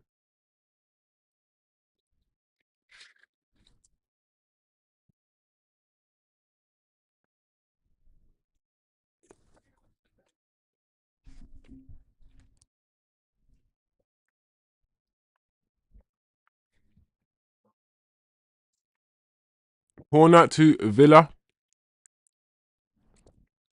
Uh-oh. That was a decently rehearsed corner move. Could have easily been a goal, to be honest. Blocked by Manchester United. Now the ball's gone all the way back to Martinez for Aston Villa.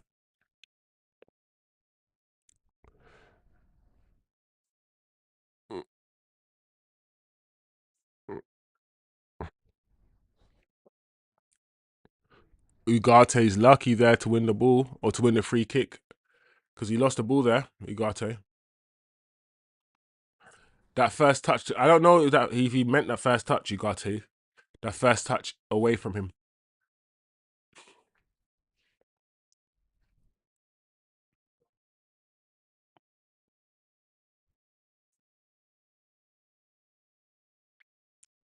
Well done. That's a good ball from Martinez has been okay, you know.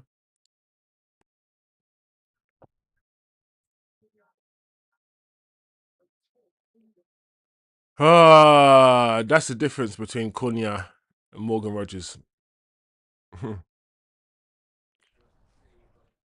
I don't believe yet in Cunha. Whenever Cunha is getting ready to shoot from outside the box, yeah, I don't believe he's gonna score. I don't have any belief he's gonna even like do anything.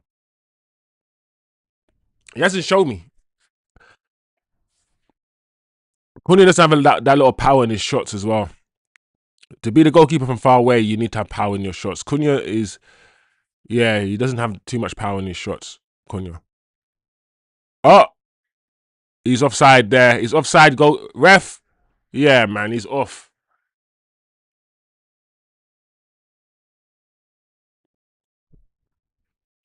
Watkins offside. Yeah, Watkins. Come on, man. I can see that you're offside, bro. Yeah, you're off.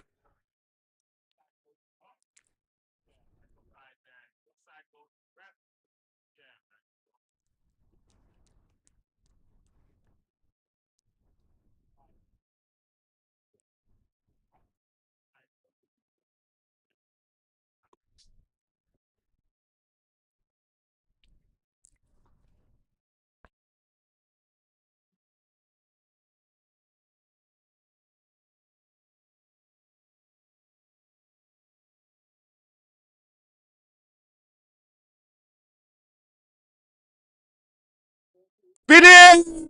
Oh my gosh. Oh my lord. What? How has Cunha missed this? I'm getting ready for the. Oh my lord.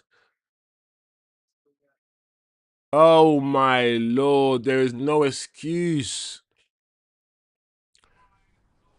What's Ruben Amorim to do? What is Ruben Amorim to do? What is Ruben Amorim to do when we've conceded 2 goals based on Morgan Rogers' brilliance? His brilliance. Aston Villa haven't created a chance in this game. Not really. They haven't. 2 goals outside outside curlers, right foot. both from a reasonably long distance. The first one from a long distance, second one from he was in a penalty box, but so 2 goals out of nowhere, and we're missing almost the easiest chances, bro. That's the easiest header that Cunha will ever have to score. Sesko's chance, he probably should have done better with in the first half as well. And then, of course, we scored our goal, which we should have scored. Like, we've still had the better of the opportunities in this game. But Morgan Rogers. That's it. We've played better, but Morgan Rogers. That's just, it's not even but Villa have done this or but Villa have done. No, we've played better, but Morgan Rogers exists. That's it. He exists. And he existed today.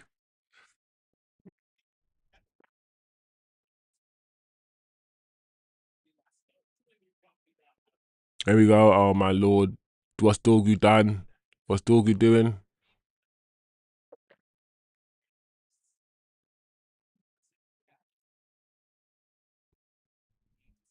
Wow, corner to Villa.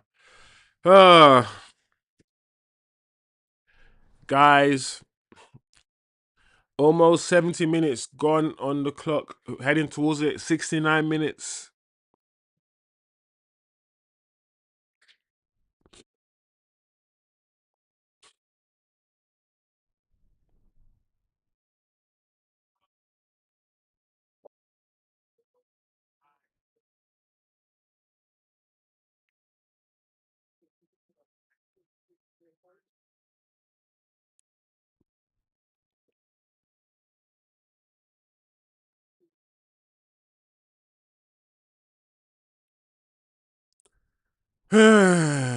Cunha, you gotta score that, bro. The ball was coming. That's when you know you're just not ahead of the ball, bro. The ball was coming from a good distance. He had time to position his body.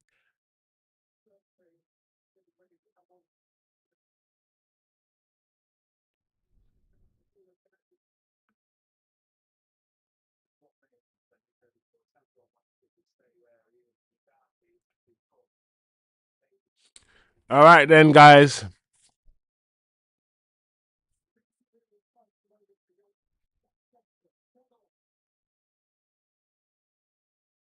I don't know, guy. The thing is, Shivam, I don't think defending is individual. Yeah, it is.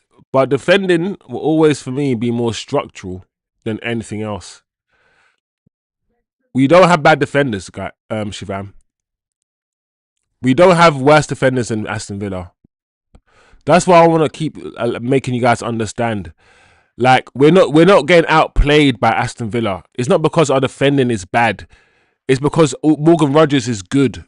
I think we need to switch our mentality and say that we got beaten by 2 really good goals. I mean, the match isn't over yet, but 2 really good goals. Other than those 2 goals, Shivam, that Morgan Rogers pulled out of nowhere, we've kept Aston Villa at bay. Villa haven't done anything. That's what I need to really push that into your brains. I know you want to talk about Gahey and stuff, but I don't think, that we are losing 2-1 because an individual defender is really bad. I think we're losing 2-1 because Morgan Rogers smashed a goal into the top bins from 25 yards, bro. And he did something similar from about 18 yards. Maybe the goal that we conceded from 18 yards in a penalty box, Leniero could have got closer to him and blocked it. But then again, it was also still a good goal, bro. I hear what you're saying, though. Shifan, because I also feel like the defense, is something that we need to take a look at. But I also understand that we don't have Delit, we don't have Mazraoui, and we don't have Maguire.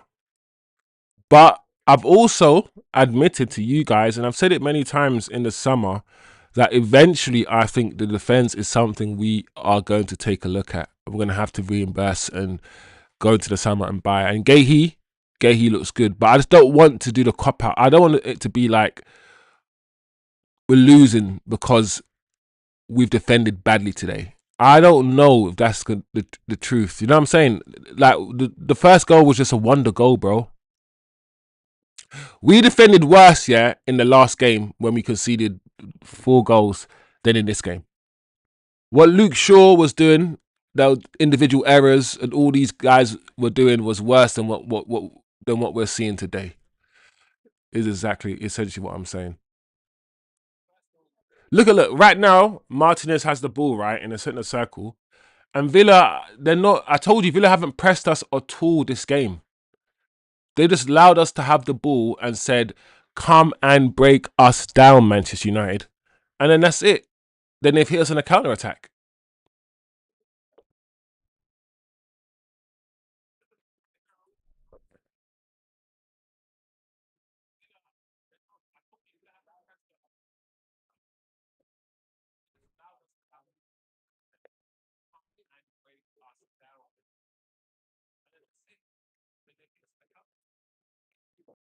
I do hear you though, Shivam. You're saying Lenny Euro should stop him, but I don't think Gahey's that much better than Lenny Euro.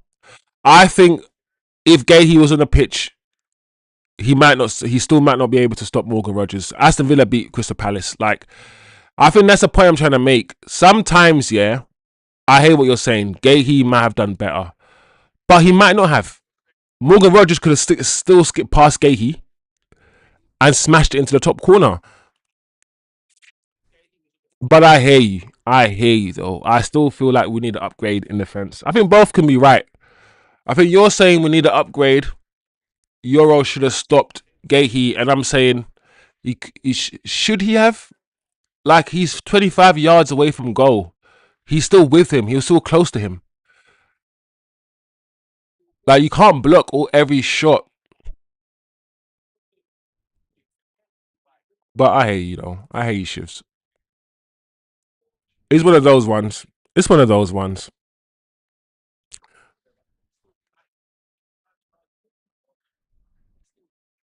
The goal was so brilliant though that it just made me feel like, do you know what? What a goal, man! What a goal from that angle. Dorgu on the ball.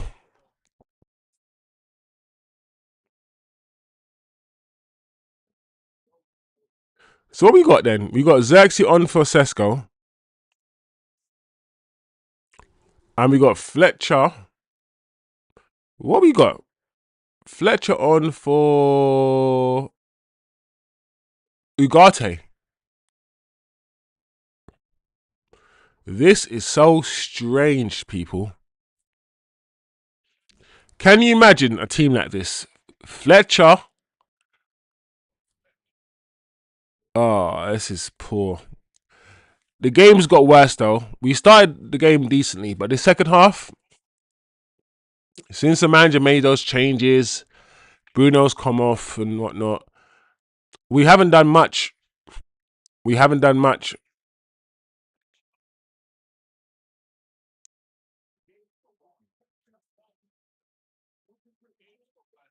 Look at what Rogers.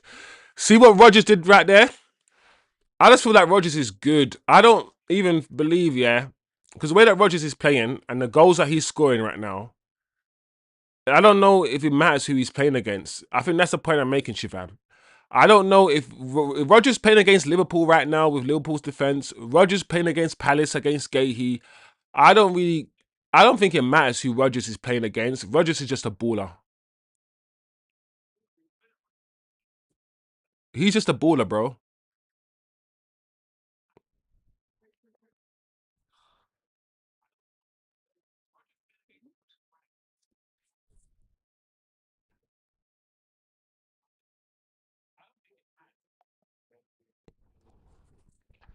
Also, Gahey, I think let's Gahey play as the main centre back for Crystal Palace rather than the right or left centre back. So we really should be comparing. Gahey wouldn't have been in that position, I think. Gahey plays the main centre back role, not the right centre back like Lenny Euro plays. I think Gahey plays the Lenny.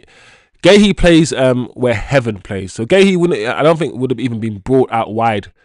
The question is, why is a centre back? Because I don't like the criticism on Lenny Euro because he's not a right centre back. Why is our centre back out at the right wing position? Why is Lenny Euro a centre back out in the right back position? He shouldn't be there. He's not comfortable there and he's not familiar with that position. He's not a right back. I think if a right back was marking, a right back was marking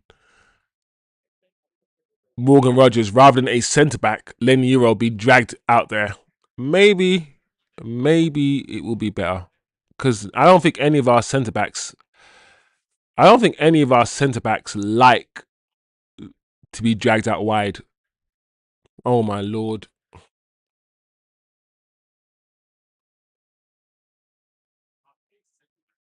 Good tackle. Well done, Xerxes, holding the ball up. Do you know what? Martinez, yeah, has played some nice, clean passes forward, you know. Some nice, crisp passes forward, Martinez. He hasn't been terrible there. I know some of you guys have been asking to see Martinez playing centre mid, and he hasn't been absolutely terrible there. It's not his position, but he hasn't been terrible.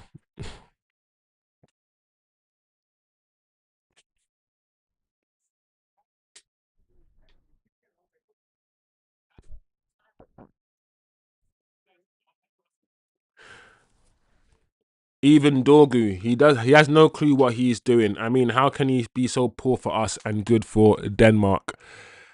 It's because football, Shivam. What you need to understand, Shivam, because I know Shivam, you get kind of hot-headed a lot and you get emotional a lot. I feel like this channel we talk about critical thinking a lot. Oh, finish. Who's there? Come on. I think Shivam, the first thing is when you're analysing any two things, yeah, when you're comparing two things, always ask what's different. The biggest difference between Dorgu for Manchester United and for Denmark is the fact he's literally playing in two different positions. For Denmark, he's playing in his proper position, a left back. He's not been asked to play as a winger and take on a man and do all these things that we want Ahmad to do and our wing backs to do. He's not been asked of that when he's playing for Denmark. He plays as a left back.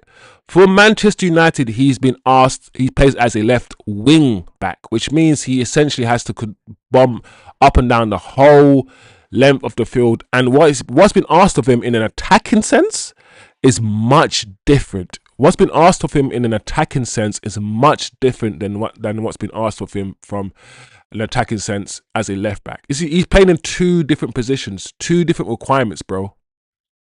He's not great. He's not a great attacking player. He's a defender. So when it comes to attacking, he's just not great, bro. He's just not great. And Denmark know that. Denmark play him as fullback, right? That's his position. We've basically bought a fullback from France or wherever we bought him from, right? We bought a fullback and we're trying to convert him into a wing back. That's what we've done. I keep telling you this, wing backs don't really exist in the modern game. You either need to buy a Hakimi, which he's already playing for, or Mendy, or get a winger and convert him into a wing back, or get a full back and convert him into a wing back. There's no ready-made wing backs in the world. No team plays with a wing back system. Wing backs don't exist in the academy. No one trains to be a wing back in any shape or form in football, bro. I keep saying this to you guys. Where are these players going to come from for this system that no one plays? There's no young wing backs. So you're going to have to get Semenyo, who plays as a winger, and tell him to play wing back. He doesn't want to do. Ahmad doesn't want to do it. Ahmad would rather play in a three, right? So we just need to understand these things. And I keep saying these things to you guys on this channel, and I feel like you guys are not listening. Once you guys fully understand all these things, I'm telling you, you won't not know things. Things will start clicking into your brains, and you'll start understanding that this system doesn't. There's no longevity in this system. Chelsea played it for one season and they won the Champions League. They didn't play it again. You can't play this system for years upon years upon years, bro.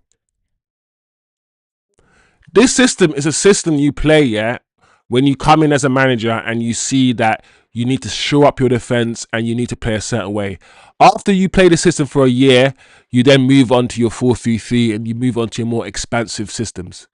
This manager thinks this system is a system you can play year in, year out for 10 years or something.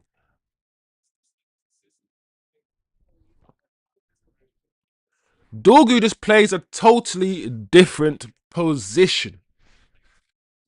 Totally different requirements of him. He finds himself, yeah, in attacking positions for Man United. I reckon much more for Denmark. Much more. We got 7 minutes on the clock. I feel like this game is finished. Personally, guys, I'm not even angry. I'm not even upset. If you think about it, most of us expected Villa. I expected Villa to win. So the fact that they're winning 2-1 is not a surprise to me. It's a surprise in the sense. It's a surprise based on the game that we've seen, because I haven't seen Villa outplay Man United, and based on the chances that have been created, I don't think it should be 2-1. Right? Uh-oh.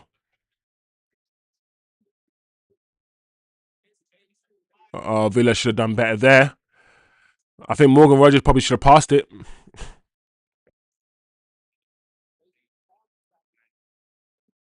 Well done, Xerxes. Look at that touch from Xerxes there. Opened up the whole game. Opened up the whole pitch. Imagine if he was playing from the start.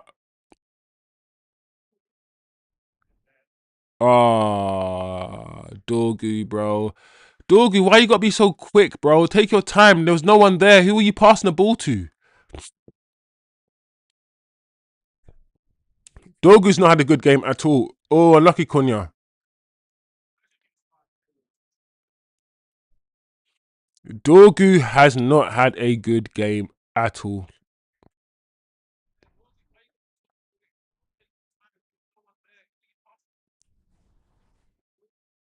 But football is weird like that. It was Dorgu's assist for the for Cunha's goal. He won the ball back. But his 90-minute performance hasn't been great, Dorgu.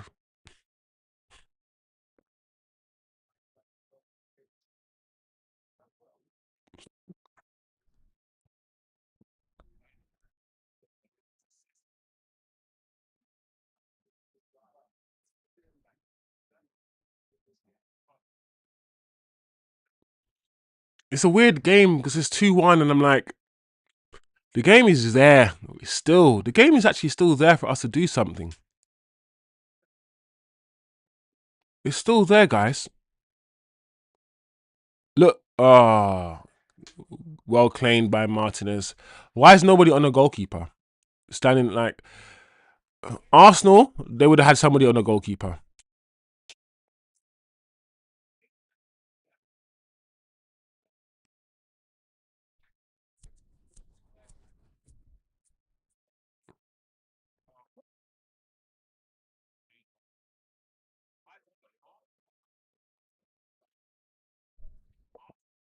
Like, Dorgu's a fullback, guys. We must always remember that.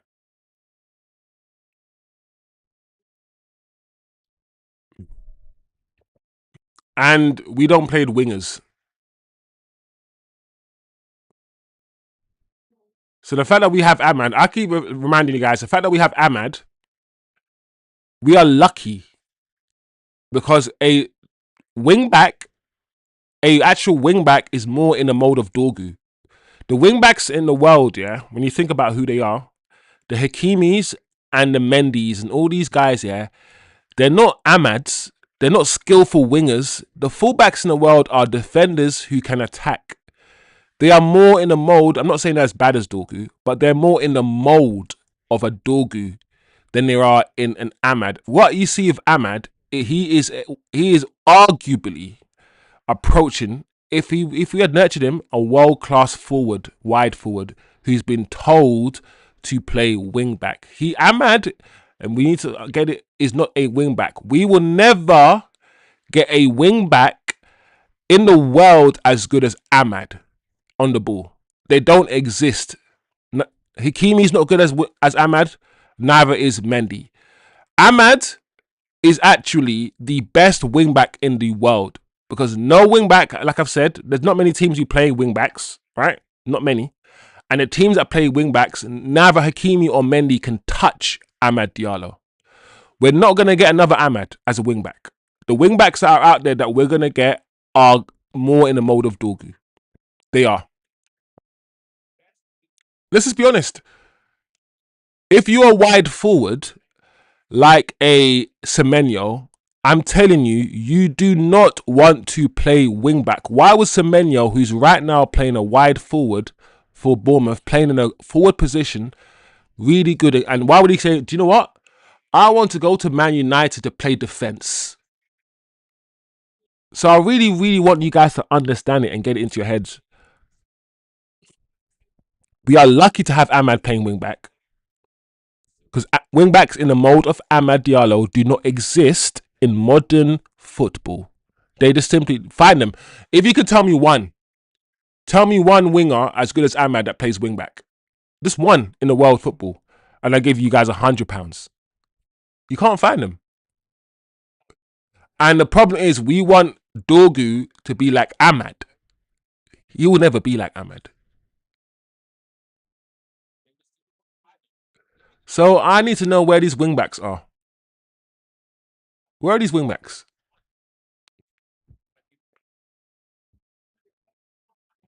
Good, Cunha. Release it. Release it, Cunha, please. Oh, Cunha, man. Hey. Man, that Lacey's on. I didn't even notice.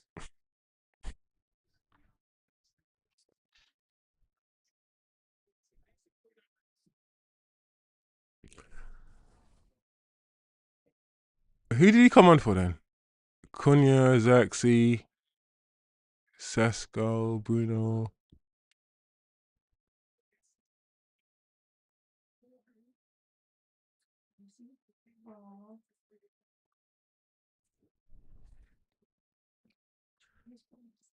Lacey. Guys, I'm not even angry. I think you guys, yeah, it's gonna annoy you lot, because I'm not gonna be angry about this. I think you guys are gonna be mad, yeah. Oh yeah, you did come on. Is it both Fletcher and Lacey on? Have you got both Fletcher and Lacey on? Yeah, he brought both Fletcher and Lacey on the pitch. And also, let's contextualize this, guys. We don't have a lot of players. We have our best centre back injured in Dillit. He's our best centre back. He's been injured. We have our best midfielder, Casemiro, not available. We have our best player, Ahmad, not here. And then Bumo. So it's like, do you know what, yeah? I have to contextualize it and say, I'm not mad. Based on all of that, yeah, and how good Villa are playing, we shouldn't be winning this game. But I still think we played all right.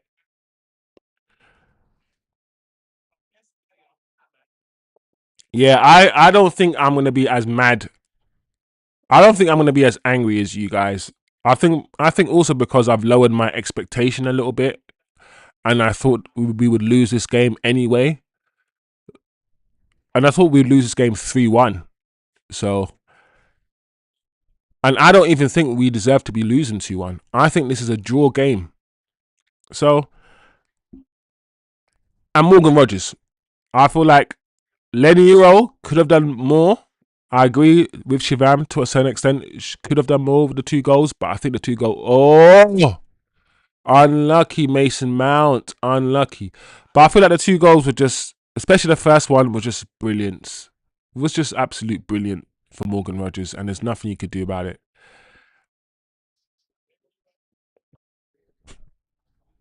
I'm not gonna go like Lenny Euro. Like, if you are emotionally unstable, you end up wanting to sell every single player after every single defeat. Like, if you're gonna be talking negatively about Lenny Euro, then I feel like you need to get your head checked. Lenny is a superb.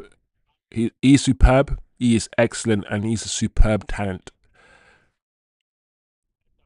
We need to be able to say that Lenny's had a bad game without us saying he needs to be sold. I feel like we're too quick to do stuff like that. We can't keep selling and buying players every second. Because some people want all these players to get sold because they look good enough, while we're keeping the manager, and they don't want the manager to go away. Those are the kind of people you got to be wary of. Nothing's working. The players are not working. Let's sell all the players and keep the manager. That's crazy to me. That's insanity. Unlucky, Lacey.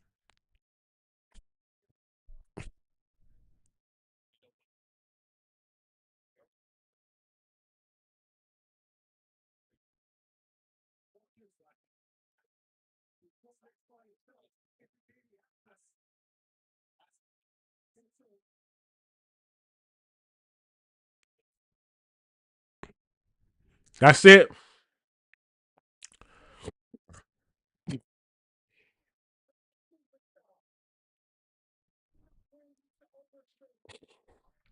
That is it.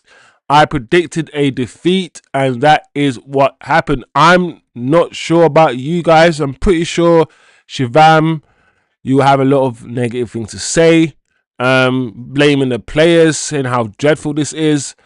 I'm not going to go down this route today. I'm going to take a different approach, as I've been saying. I I feel like the manager did okay.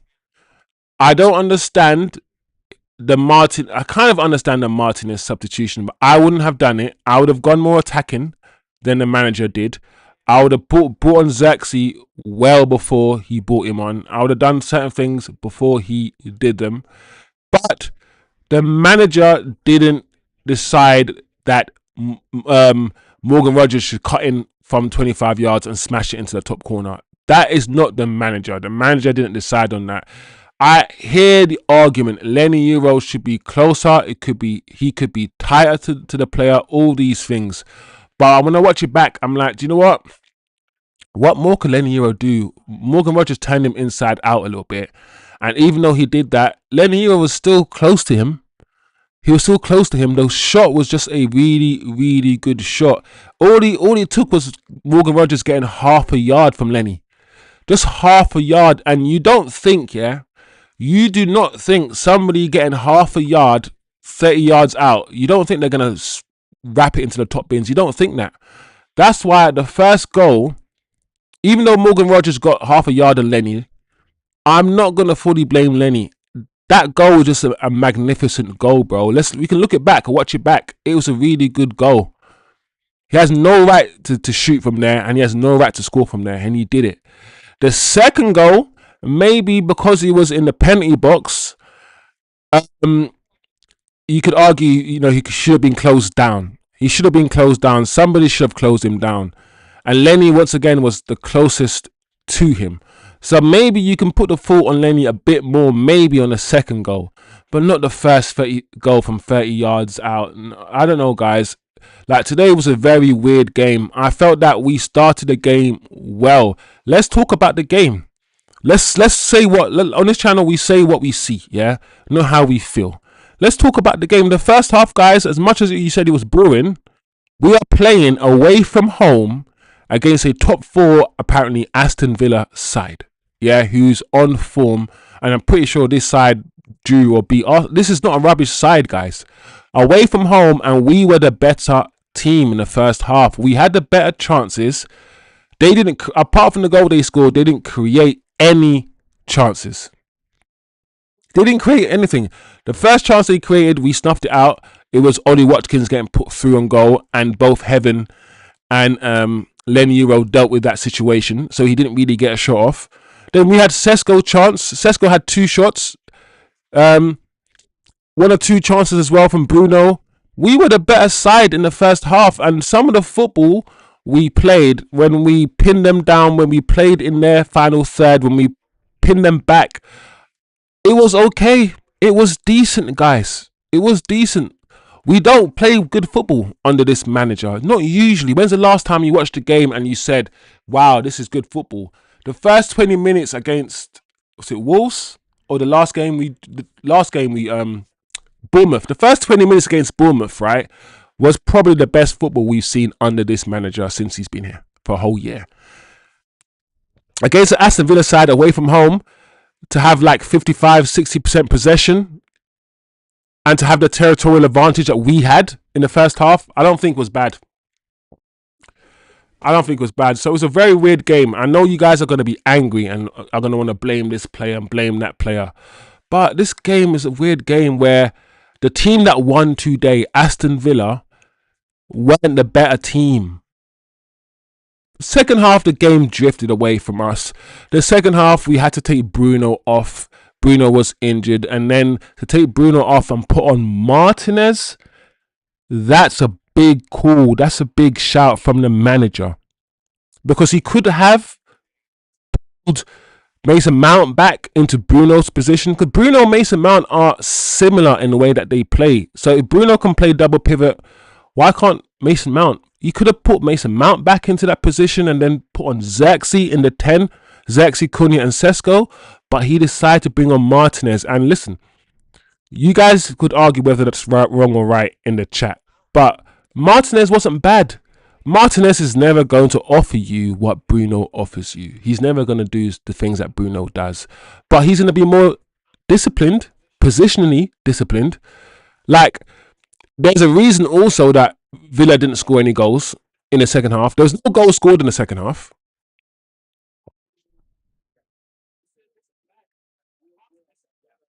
Right? My mind's gone blank. Yeah, all 3 goals were scored in the first half, right? Yeah. So Martinez came on, stabilized a little bit, but do you know what? Some of his passing, because we know that Martinez, when he plays centre back, when he plays left centre back, he steps into that midfield and he drives the ball forward. He has some really good, insightful, decisive, penetrative passes, and he was doing that in midfield. So Martinez coming on, while I wouldn't have made that choice myself, and I would prefer the manager make more of an attacking sub rather than putting rather than Martinez and Ugarte in the double pivot. But Martinez wasn't bad. He also managed to get Lacey and Fletcher on. So I know that would please a lot of the ultra reds, the super reds. The fact that he's brought on youngsters when we needed to score was a big change. Don't forget, in other games, we've wanted to score a goal, we've needed a goal, and we've said to the manager, why have you put on 100 defenders before attackers if we want to score a goal? He's done that before. We've been drawing games or losing games, and he's put on defenders. He's done that. Today, we were losing a game, and he brought on 2 youngsters. He brought on Fletcher. He brought on Lacey. He actually tried to do something. He tried to affect the game by making positive changes. He did make defensive changes initially with Bruno, but towards the end, he brought on Xerxes. He did that. So, I don't know. We also need to caveat. Let me just caveat everything by reminding everybody, because like I said, today I'm not as negative as I could be. No Casemiro. Arguably the best midfielder that we have. No Casemiro. We've had no De Ligt for about 5-6 games, and De Ligt is the best defender we have. So our best defender out. Our best midfielder, arguably, you can argue, out. We've had no Sesko for a while, and we're not going to have no Ahmad, and Ahmad is arguably our best player, period. No Ahmad, out. No Brian and Bruno, out. But half of our first team, and now Bruno got substituted at halftime. Half of our first team are injured or are out. So we have to caveat that we started this game with half of our first team just not present, and we played the better football out of the two teams. We had the better chances, and we've only been beaten by 2 Morgan Rogers absolutely phenomenal goals, and that is it. So based on that, I'm not going to be too angry, guys. I'm not going to be too angry about it. I've contextualized the result.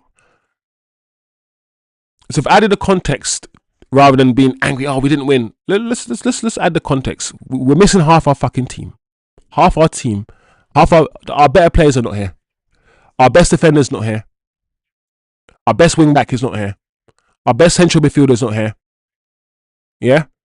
So let's contextualize that. And also, Lenny Euro could have done better by closing Morgan Rogers down a bit closer. He could have been closer to him, yes.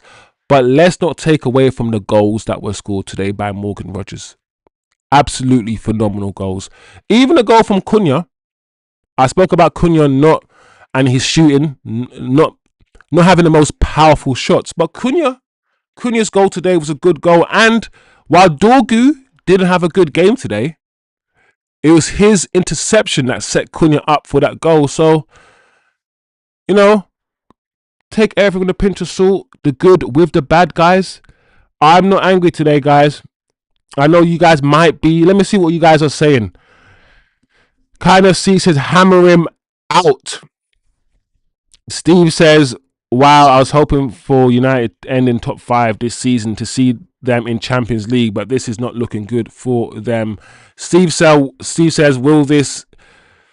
this is Villa's revenge after United let them miss Champions League in the last round last season. Yeah, big up kind of C as well. Shivam says the better team lost. Guess Ineos saw it and speed up January transfer. We are lagging in the table now. Guess 2 points off Everton, Bournemouth and West Ham will haunt us, says Shivam. Yeah, guys, can we at least admit, that we were actually the better team today? The second half, we fell away and we didn't do much. But guys, can we say that we were the better team and we lost by 2 good goals today? Can that be the analysis today? Rather than doom and gloom, all of these things. Because I didn't really see doom and gloom, guys. I don't see that. I don't feel it. Not today. Not today. Ivan says this manager has got to go. Simple as that, says Ivan. Top 4 is basically gone, in my opinion. So Ivan thinks top 4 is gone. It's not about losing to Villa, but we are losing points against West Ham, Brentford, Everton, etc. is what is costing us. Ivan is right with that. This season is supposed to be the season where against all of those teams, we're supposed to be a lot better than those teams. We're supposed to get points against the Evertons, the Bournemouths, the Brentfords, the West Hams. We're supposed to now start beating those teams this season, and we haven't done. We're still very inconsistent. So that's the bigger picture that Ivan's talking about in the chat. But just on today's game, we should have done better. We should have won, but I don't know. Federal RICO charges. Why do I support this team? You support this team because it's this emotion, bro.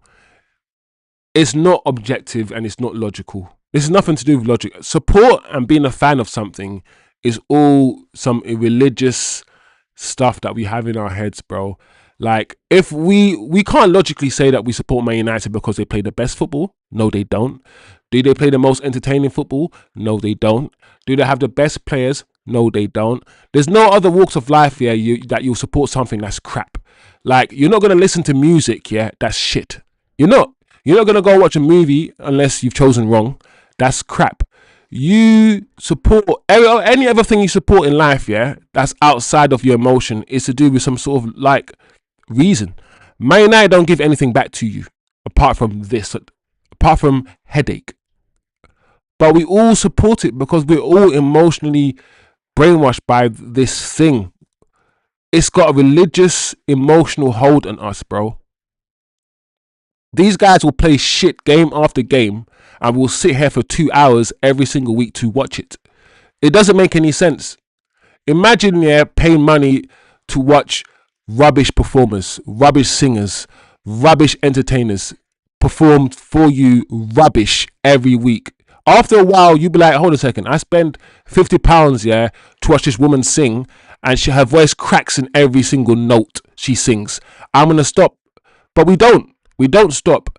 And that's why football, I keep telling you guys, football is interesting. The reason why they take the piss out of us when it comes to football, they increase the ticket prices, they do what they want when it comes to football, change the time of the matches, do the European leagues and all these things when it comes to football, because it's one of the few sports where they know supply and demand doesn't matter. Supply and demand doesn't matter when it comes to football. You can churn out a shit product, yeah, every single year, but you'll still get people filling those stadiums. Filling those damn stadiums. The Americans understand this. That's why the Americans own all our football clubs. All our football clubs are owned by Arabs or Americans. And the reason why the Americans are all now all over our football, that's why the Super League will return, because the Americans own the Premier League, right? Right. So the Americans understand that no matter what they do, they're gonna get hundreds of millions of pounds from football, because we'll keep filling the stadiums. Football is a religion. It fills a void in all of us. Look at all of us filling the stadium and singing songs together and all these things. It's euphoric. When our team wins, the dopamine that we get, yeah, from a championship win is absolutely phenomenal, bro. The mass celebrations, that feeling that you get when you're part of that, you can't get it anywhere else. Maybe in a church. The only other place you can get that kind of feeling, the overwhelming joy, is in a church when you're all singing songs and praying together. That's why I said football is a religion. If you diss someone's football team, you can get into a fight. If you say something bad about someone's football team that they support, they might fight you over it. We get hooliganism and fights all the time over football. This shit is deep. This shit is embedded into us as deep as religion is. It's a religion to a lot of people. I know I'm ranting on about one little thing that one person said in the chat, but it's just true. And it has a hold on all of us, bro, including me. Yeah, it's football. That's why we love it. That's why we love this shit. That's why we call it the beautiful game. It's the one place, yeah, that men can come together and be emotional, be unstable, be angry 1 minute, sad 1 minute, want a manager to go 1 minute, want him to stay, hate Kobe Mainu 6 months ago, love him now, love Kobe Mainu 6 months before, hate him now. It's the one space where we can be all over the place and be emotional and celebrate a win, and then VAR takes the goal away and then we get angry. It's the one place where we can just do this with our emotions and not get called girls, or not get called bitches, and not get called all these things. It's the one place that men can come together also and just be free. We're allowed to be emotional when it comes to football. If my mom died and I was a bit sad, you might get some people online say, "Oh, Chosen, why are you crying? Oh, you're crying because your mom died. You pussy." Don't be a bitch, Chosen, crying because your mom died. But if I shed a tear because Man United lost the final, that might be okay. That might be more understandable. I am deviating a lot. I'm just talking. But it is what it is. It is what it is. Let's just get back on track.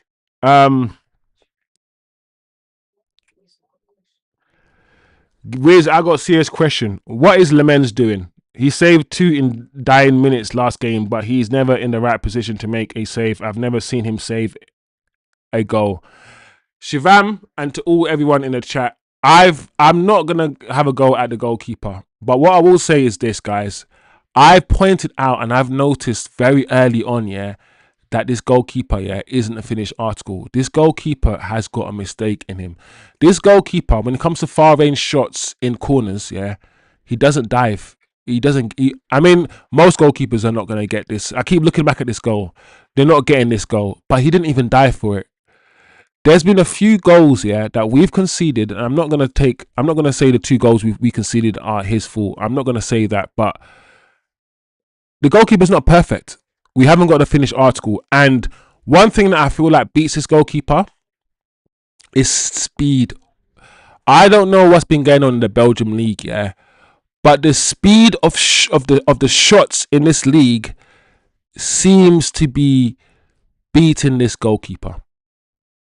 I feel like the second shot, Morgan Rogers. Now I'm looking back at it. Morgan Rogers' second goal. I think the goalkeeper's not in the middle. I think the goalkeeper needs to be more in the middle of the goal. This goalkeeper, I think, trajectory, curlers, and the speed. Don't forget, we spoke about the shot that hit his palm of his hand and went in. He couldn't handle the speed. I don't know. I feel like he needs time to get used to the fact that in the Premier League, we have a lot of what I call Mason Greenwood shooting. And what I mean by that is, when you just move the ball move the ball away from you for half a meter and then shoot. That snapshot. The shot that you take, to keep the shot that you make when you're trying to get the goalkeeper wrong-footed. Mason Greenwood used to shoot, before the goalkeeper was set. And as an attacker, you get coached on how to take that little snapshot, how to shoot before the goalkeeper has set his legs. This goalkeeper needs to understand that a lot of players are going to take that quick shot, that snapshot, before you set your legs. So he needs to be quicker off his feet, this goalkeeper. He's not a finished article. There's a lot of things he needs to work on, this goalkeeper. Big up Shashwat.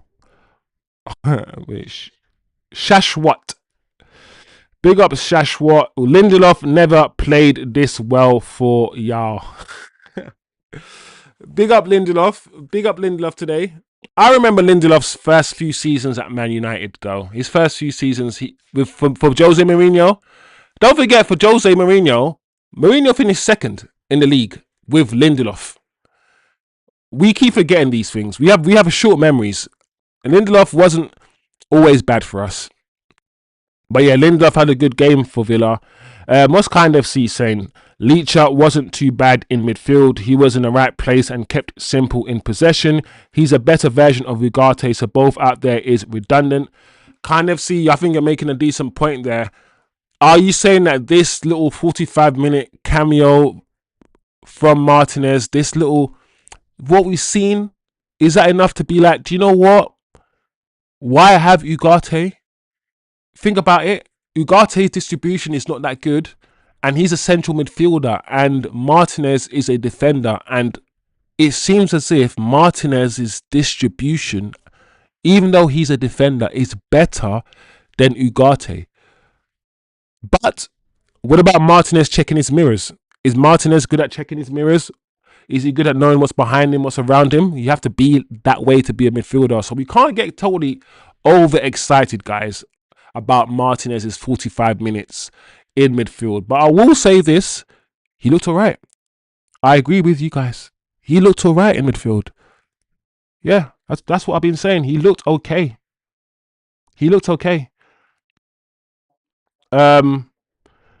What's Federal Rico charges saying? Bro, this fraud, man. We have a shit manager, below average players, owners who make profits. I guess we're the stupid fans supporting this team. Every fan is a stupid fan supporting their team. Don't forget, Shrewsbury Town in the second division probably has about 10,000 fans. Like, everyone supports at a team. That's shit, because not everyone can be good. But in general, this is what I'm going to say about the manager, guys. In general, my position is the same. I am 60% Amorim out. I don't think Amorim is the right guy to lead this club. I've said many times why. Whether it's him not playing the Man United way, whether it's the fact that he doesn't play with wingers and wingers is the Man United way, whether he's defensive in his nature, whether his record, his record alone is enough to get 3 managers sacked. But today, guys, who could he play in midfield? You got no Casemiro and Kobe Mainoo's injured, so he has to play Ugarte. Who could he play in defence? There's not a lot of defenders. We got Maguire and Dillon injured. Mazraoui's out. No Ahmad. So today, guys, I feel like the manager didn't have a lot at his disposal. Excuse me. The one thing he could have done, maybe start Xerxes. He could have maybe started Xerxes, I guess. But we can't on Friday predict the team that he's going to start. He starts the exact team that we all came on this channel on Friday, guys. We all came and we saw the match preview. We all agreed that we don't have many players. Players are going to Afcon. Casemiro's injured. And we all said, listen, this is probably the only team he could play. And we all predicted, apart from Kobe Mainoo, but Kobe Mainoo was injured. So we predicted the team perfectly. And that's the same team that he picked. So I can't fully blame the manager. Once again today, I feel like he picked a team that he could pick. You can argue about the formation again. He didn't change the formation. It wasn't a 4-3-3 or anything that anyone was trying to say. It was the same formation, 3-4-2-1. That's what we played today. But I don't tell me who he could have started instead, guys. Before we have a go at the manager today, tell me who he could have started instead. Because you guys know me. I don't like the manager. But today, I don't know, guys, if I can once again lay on the manager. I don't know. Ivan says, we are so shit. We are praising a defender who played DM after coming back from a year hospital stay.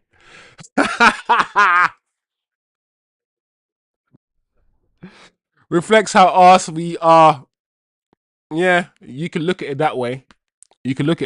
Or we played the 4th best team in the league and we should have beaten them. And we played the 4th best team with half our team missing. And we should have beaten them. You can look at it that way too. That's the beauty of football. With me, there's multiple ways you can look at this match. I don't think any of us are going to be wrong. The way that I've looked at it and assessed it, the way that TK is about to look at it, I'm about to read that TK's thing now. The way that all you guys are going to look at it differently. And I don't really feel there's a right or wrong way to assess this game, guys. TK says that this loss was needed. We will learn from this. We looked okay versus a top 3 team and we had a ragtag team with no Bruno in second half. Not a bad loss. Okay, I feel like I'm closer to TK's position today. TK, I feel like I'm a bit closer to where you are. Before, I would have got mad. I don't know. Today, I'm closer to where you are, TK. Let's say that. Alfred says, top 5 is gone. I'm fed up. We at least deserved a point. Yep. Leniro is actually miserable than Ugarte. United virus catching him up. He's anti-Park. Ji-sung. If Euro is the bouncer of a pub, I'm going entry free. Yeah. The thing is, when I look at footballers, I have to look at sample size. I have to look at the fact that he's 18 years old. He was 18 years old last season, Ivan, or Alfred, should I say. He's 19 years old, 18, and he was our best player. Last season, Lenny Euro was amazing. Right? Playing against these same players last season, he was good. And he played most games at left centre-back, with a few at right centre-back. This season, the manager has effed up his confidence. The manager has chosen not to play him. The manager has also chosen to play Heaven ahead of him. And the manager has also chosen to sub him off a few times. I don't think Lenny Euro's confidence is where it is. What I'm trying to say to you guys is this. Please, when a supremely talented teenager like Lenny Euro is born in this world, yeah, do not take the 2 or 3 bad matches he has, yeah, do not take the 2 or 3 bad matches he's had out of 50 and start going, he's rubbish. I beg you guys, look at sample size. Look at the fact that he's had 40 games for Manchester United, let's say, at the age of 18, a child, yeah, central defender. These guys don't even exist, yeah? They don't exist. Name me another 18-year-old that's playing centre-back for a top club. Name me one, right? So he's had about 50 games and he's had about 5 bad ones at 18 in the Premier League. Let's not pretend he's had 50 games and he's had 45 bad ones. Let's not do that. Let's take the exception, which is Lenny Euro having a bad game, which is the exception, because he usually has good games. The exception is not the rule. We don't need to do that when it comes to our young players. We need to say that Lenny's had a bad game, because he has. And I don't even think his game was that bad today either. But let's say he has a bad game. We should just say he's had a bad game without having to do, he's had a bad game, let's get rid of him. He's had a bad game, he's crap, let's sell. We don't need to do the extra stuff. Because guess what? Saka has bad games. Saka has a lot of average games for Arsenal where he doesn't turn up. But you will not hear any Arsenal players say, let's sell him. We need to get out of that brain of Ugarte. We've seen enough sample size. We've seen Ugarte play about 45 games and he's probably had about 5 good games. That's a sample size where we can look at Ugarte and be like, cool, we've got the sample size, we've got the numbers, we've got the data. He's not good enough. So let's protect some of the young defenders, bro. Let's protect Heaven and listen, maybe Heaven and Lenny Euro might never be good enough. But I don't know if we can come at them with pitchforks yet. And I'm not even saying that's what you guys are doing either. But I'm just trying to combat what I know will be the talk online, which is pitchforks out for Lenny Euro. And I just want to be like, let's protect Lenny a little bit. That's all, guys. That's all. Federal Rico Charger says, this is fraud. Financially, emotionally, and spiritually. Do you know what's killing me? Hope. That is football. Football is not logical. I'll keep telling you guys, if you were logical, just like you like the best rappers and the best singers and the best songs, you would also like the best football teams. But you don't. You support Man United, who are not the best football team. It's not logic that's making you support Man United. It's just emotion. It's religion. Ivan says, if football is a religion, I want to be converted to atheism. I'm an atheist. Do you know what it is about football, yeah? I used to get annoyed about people who didn't support a team. You know, the football fans, yeah, that weren't wedded into supporting one team. The football fans that were free. They were mentally free. They loved the sport. They watched anyone play football. They just loved football. They didn't sow their seeds and buy into one football team. They just love football. And I used to diss those guys when I was a little kid. I used to be like, what football team do you support? I don't support football team. I just love football. And I used to be like, you're rubbish. But now I'm older. I'm like, I wish my brain was free to just enjoy football. But no, I'm being cursed with supporting Man United, and I can't let go. I can't just stop supporting Manchester United because of that thing inside me that we've spoken about. Man United can play the shittest football in the world, and I will still be here every week watching them. It frustrates me, the hold that they have over you. The hold that they have over me. It frustrates me that I don't have the freedom to be like, F this. I don't have that freedom. It annoys me. I'm being controlled, people. We're all being controlled. TK says, we finished 15th just a few months ago. We have unrealistic expectations of this club at this point. Midfield needs to be addressed ASAP. That's TK there, bringing context to it, bringing some realization to the situation, which I feel like we sometimes need. Every now and again, when we're just anal, animated, angry, we just need a little, do you know what? We finished 15th last season. Do you know what? We just need to add a bit of context. And when you add a little sprinkling of context, sometimes it drags you out from that despair position, that position of despair, and it makes you go like, do you know what? we all right. We all right. So that is definitely one way to do it. Definitely one way to manage your mental health as well. If you can manage your expectations, then that's one way of managing your mental health. And we all need to manage that, especially when it comes to supporting this. We support devils. Yeah, we support demons. Yeah. We're literally out here supporting the devils. So it takes a lot of mental it takes a lot of this to go out there every week and support some devilish shit. We're the only team that support devils. We're the only team that's the only fan base that supports evil. Literally, the Red Devils. Um, TK says the Belgian league uses a wiffle ball that has a lower terminal velocity. That's jokes. Imagine if it was actually being serious. Federico Charger says we could have been 30 points plus. This notion of we're the better team and we lose is not good. Better teams win games, not lose, said Federico Charges. Federico Charges saying, listen, we should have won the game. Just win the game. We were the better team. We had the better chances. Once again, just like this game, just like the Tottenham game, just like the Forest game, guys.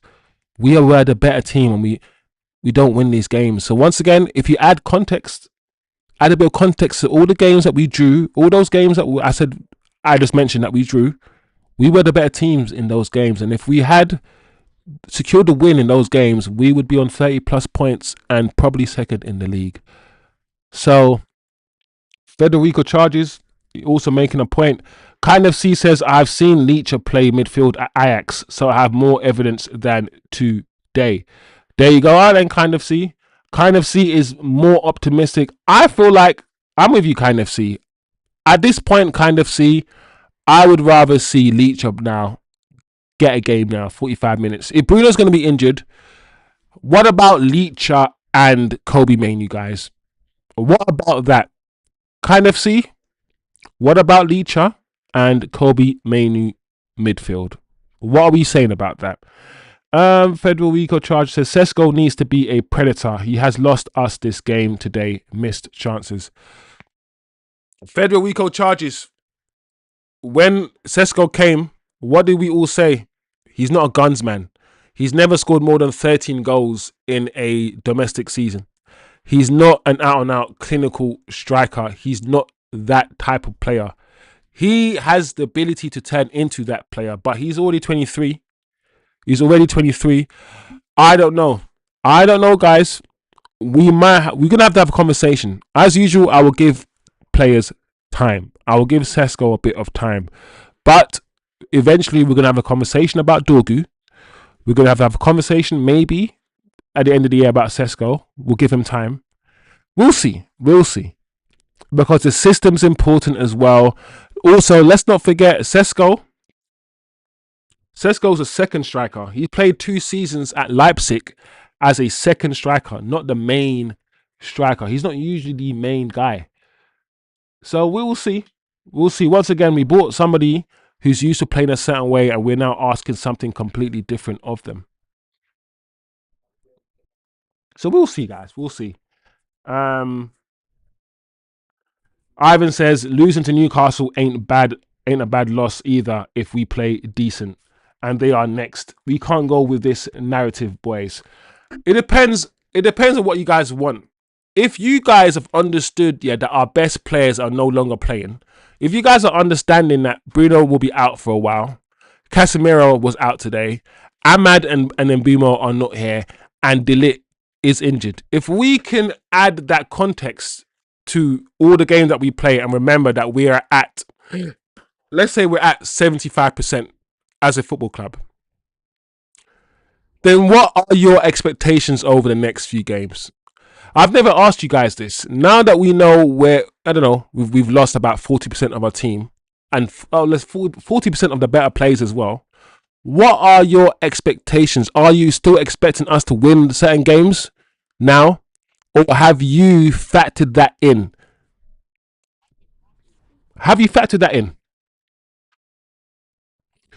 Um,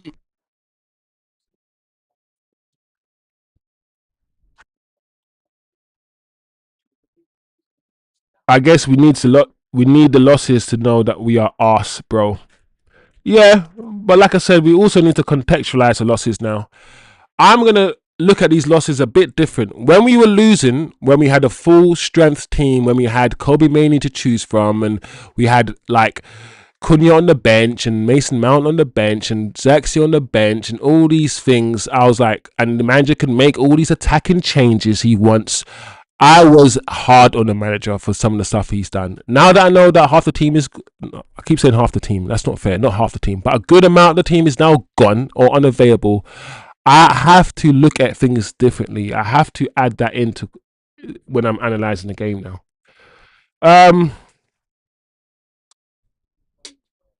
Ivan said it's going to be the same squad. We ain't getting Mbappe for Boxing Day. Mbappe for Christmas, you mean, Ivan? Or a Teenage Mutant Ninja Turtle, which is the same thing, right? For Christmas. Let's prep for another lump of coal, says TK. Kind of C says, I've always been more of a football fan than a United fan. But we've fallen so far, I've become emotionally invested in us returning to the top. Recently had to take a chill pill. I hear what you're saying, kind of C, but because we've been so bad, you're more invested in us getting back to the top than you were before. That makes sense. I get the logic in that. I get the logic in that, kind of C. You guys have it tough in the UK. No other major leagues to soothe your souls and heal the wounds of United. That's a good point. That's a good point, TK. Basketball in the UK is not popping. There's no like cricket is dead. Tennis is not a team sport. They've done well. I've always said they've done well with the colonization of football.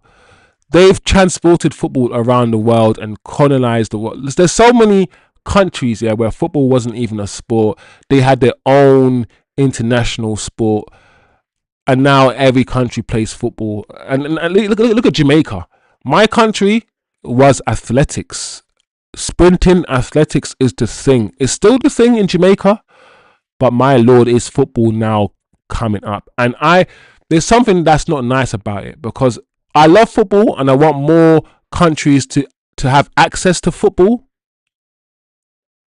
and have access to the opportunities and all these things, while at the same time understanding that FIFA having their imprint in all of these African countries and all of these other countries is colonization by football. So I have mixed feelings about that stuff and quite deep thoughts about it, to be honest. But that's for another day, another time, possibly another stream. Maybe we have to rebrand to Angels or something. God can't back the Devils, says Ivan. That's in response to my devil talk. That's in response to me saying that we support the Devils. We're the only football fan base that supports evil. Supports the Devils. That's why I support Real Madrid, to ease up sometimes. Yeah, I feel like a lot of English fans, guys, and I think it was more normal back in the day where you have your English club and you have your foreign club. Like, my foreign club would probably be PSG, maybe Madrid, but I play with PSG when I play FIFA. That's the team I play with. And I feel like, yeah, back in the day, you used to have your UK team that you support, and then your little foreign team that you support. Oh, I'm looking back at Morgan Rogers' goal again, man. Lenny could have been tighter, yes, but oh man, guys, I don't know. Morgan Rogers, he won't go. Yeah, you're right. I'm looking back at it, guys. I'm looking back at the Morgan Rogers' first goal, and I feel like Lenny Euro doesn't do enough. But we have spoken about the fact, what we spoken about on this channel. We did say that Lenny Euro is a bit more passive. We did say Lenny Euro is slightly more passive. He's not as aggressive. He's a defender in the role of Varane. He's a defender in the role of Rio. He's more Rolls Royce. He's a sweeper. He's not the person to engage. He's the person to fall back. Martinez will engage. Even Luke Shaw, we've seen Luke Shaw really engage and and attack the space in front of him. Lenny has been dropped, in my opinion, because of his lack, and I've said this before, because of his lack of aggression. And that is something that can be worked on. Aggression is not something that you can be more aggressive. You can learn to be more aggressive. It's not his technical ability. If I'm talking about his technical ability, I'll be like, cool, he can't pass the ball. I don't know if he can. But being more aggressive, that's just a mindset thing. It's a mindset thing.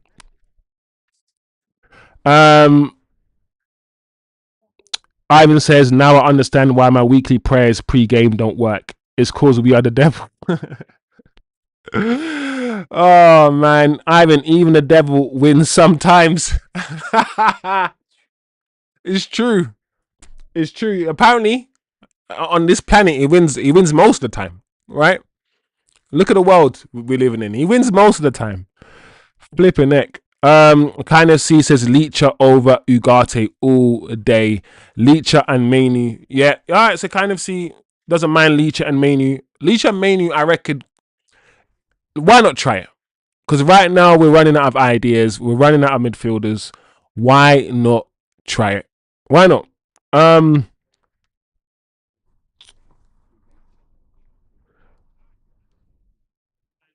Yeah, ease Leacher in anyway. I hear you. Hey, big up Josh. Big up Josh United. Make sure you guys big up Josh in the chat before we end the stream.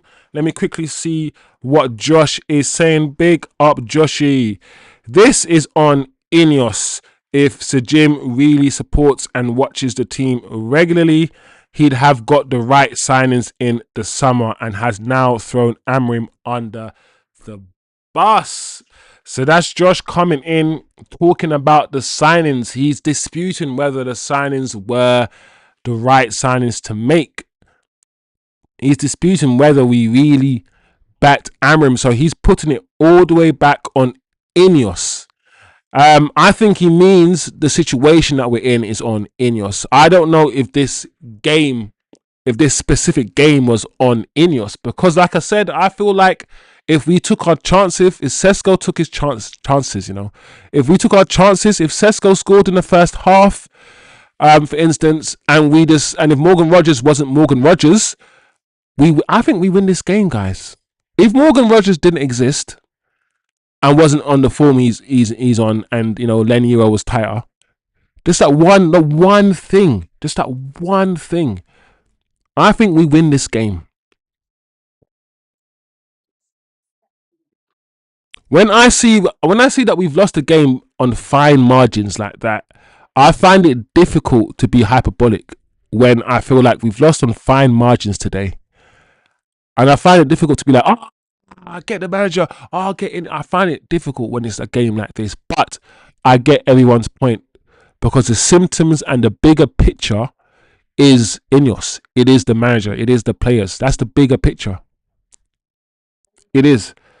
TK says my foreign club is Bayern Munich. I feel like every one of us has chosen a foreign club that wins everything. Like, your foreign club is either going to be a Bayern Munich, as TK says in the chat, a Real Madrid, a Barcelona. In fact, a lot of people have Barcelona as a foreign club, or PSG. Like, your foreign club is going to be a club that you can watch that gives you peace. Am I wrong or am I wrong? No, that's not the phrase. Am I wrong or am I wrong? Am I right or am I right? Your foreign club, is the club that you run to to give you mental peace, because they're gonna do the job, get their job done, do the damn thing, and do things properly and win, and probably win the league. Your domestic club, is who you support religiously, because you have some emotional tie to it, and there's no other reason. There's no other reason anymore. That's it. Even with the Real Madrid, we have issues. True. That's true. Federico charges. The thing about Real Madrid, the player power at Real Madrid will always be a madness, bro. Like, I feel sorry for Alonso a little bit. I really do. it's so difficult to be a manager at Madrid, bro. Alonso, good luck, bro. Do you guys think Alonso is going to even reach? Is he going to make it to the end of the season? I don't know. Imagine if we had similar high standards here at Manchester United as they do at Madrid. We'd win so much. We wouldn't leave certain managers in place for so long to take us back. Josh says, this is why I'm still Amorim in. I can see his ideas and methods reflecting on the pitch, especially today. Just needs the support of the board. Josh, while I'm not Amorim in, I quantify my position, or let's say I qualify my position by say I'm 60% Amorim out. And the reason why I'm not fully like get this guy out at all costs, all the time, is because every now and again, like you guys do, every now and again I see something, bro. Every now and again I'm like, okay, this is okay. But when I weigh up what I see positively with what I see negatively, when I include his first season as well and all the stuff that happened in his first season, all the mistakes he made in terms of the substitutions, team sheet issues, the Kobe Mainoo stuff, his rigid formation, the fact he doesn't play with the winger. When I add up all the positives and I look at all the negatives, I feel like there's a lot more negatives right now than positives. So I feel like I'm objectively looking at the data, looking at what he's done and all these things. That's why I say I'm 60%. I feel because the manager is in an unprecedented situation where he is in a job where 99% of managers would have got fired. So we're seeing what happens when you give a manager time and not fire him, because he should, based on what he did last season, finishing 15th and all these things, he should have got fired, right? So we're in an unprecedented situation where we've kept a manager that arguably shouldn't be here, but we're seeing what happens when you do give him a bit of time, when you do give him a bit of players. He's shown something. I would be lying if I said the manager hasn't done anything to impress me. Not one single thing. Of course he has. But then I have to weigh up with all the other things.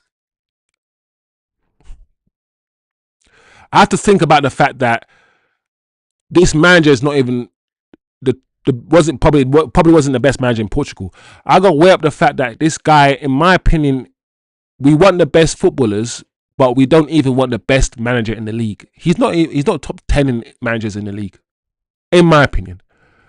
So this Amorim in, Amorim out thing is all up to you guys. This is not an Amorim out channel. My position, chosen wisdom position, that he's not good enough doesn't mean it's your position. You have your opinions. You stick by your opinions. As long as it's backed by some sort of sense, as long as it's not just an emotional, oh, we can't just keep switching managers because that's what because we've done that before. So has Real Madrid and they win trophies. So has Chelsea and they win. Loads of teams do that. We just need to changing managers until we find the right one. So you can back the manager in, the manager out. Kobe Mainoo in, Kobe Mainoo out. Whatever you want to do. For me, as long as there's justification, as long as there's some thought put into it, and you have reached a conclusion that you can argue with me, yeah, you can have a conversation with me. You'll be like, I'm Amorim in because I've seen this. I've seen, like, for instance, Josh in the chat, I've seen little things. I've seen the way that we played against Bournemouth the first 20 minutes. I've seen how we played against Aston Villa away from home today, the first 20 minutes. The first 20 minutes of both games, actually, we played some good football. We saw some decent stuff. And that's another reason why I'm not, and you realize in the last 2 games, I haven't really been on the manager's neck. Not really. Because I've seen these things too. That's why I'm not increasing my 60% Amorim out to 65%. I've stayed at 60% because I'm starting to see some things. But I need more evidence now. And for me to change my mind, just like I use the evidence to put myself in the position that I'm in.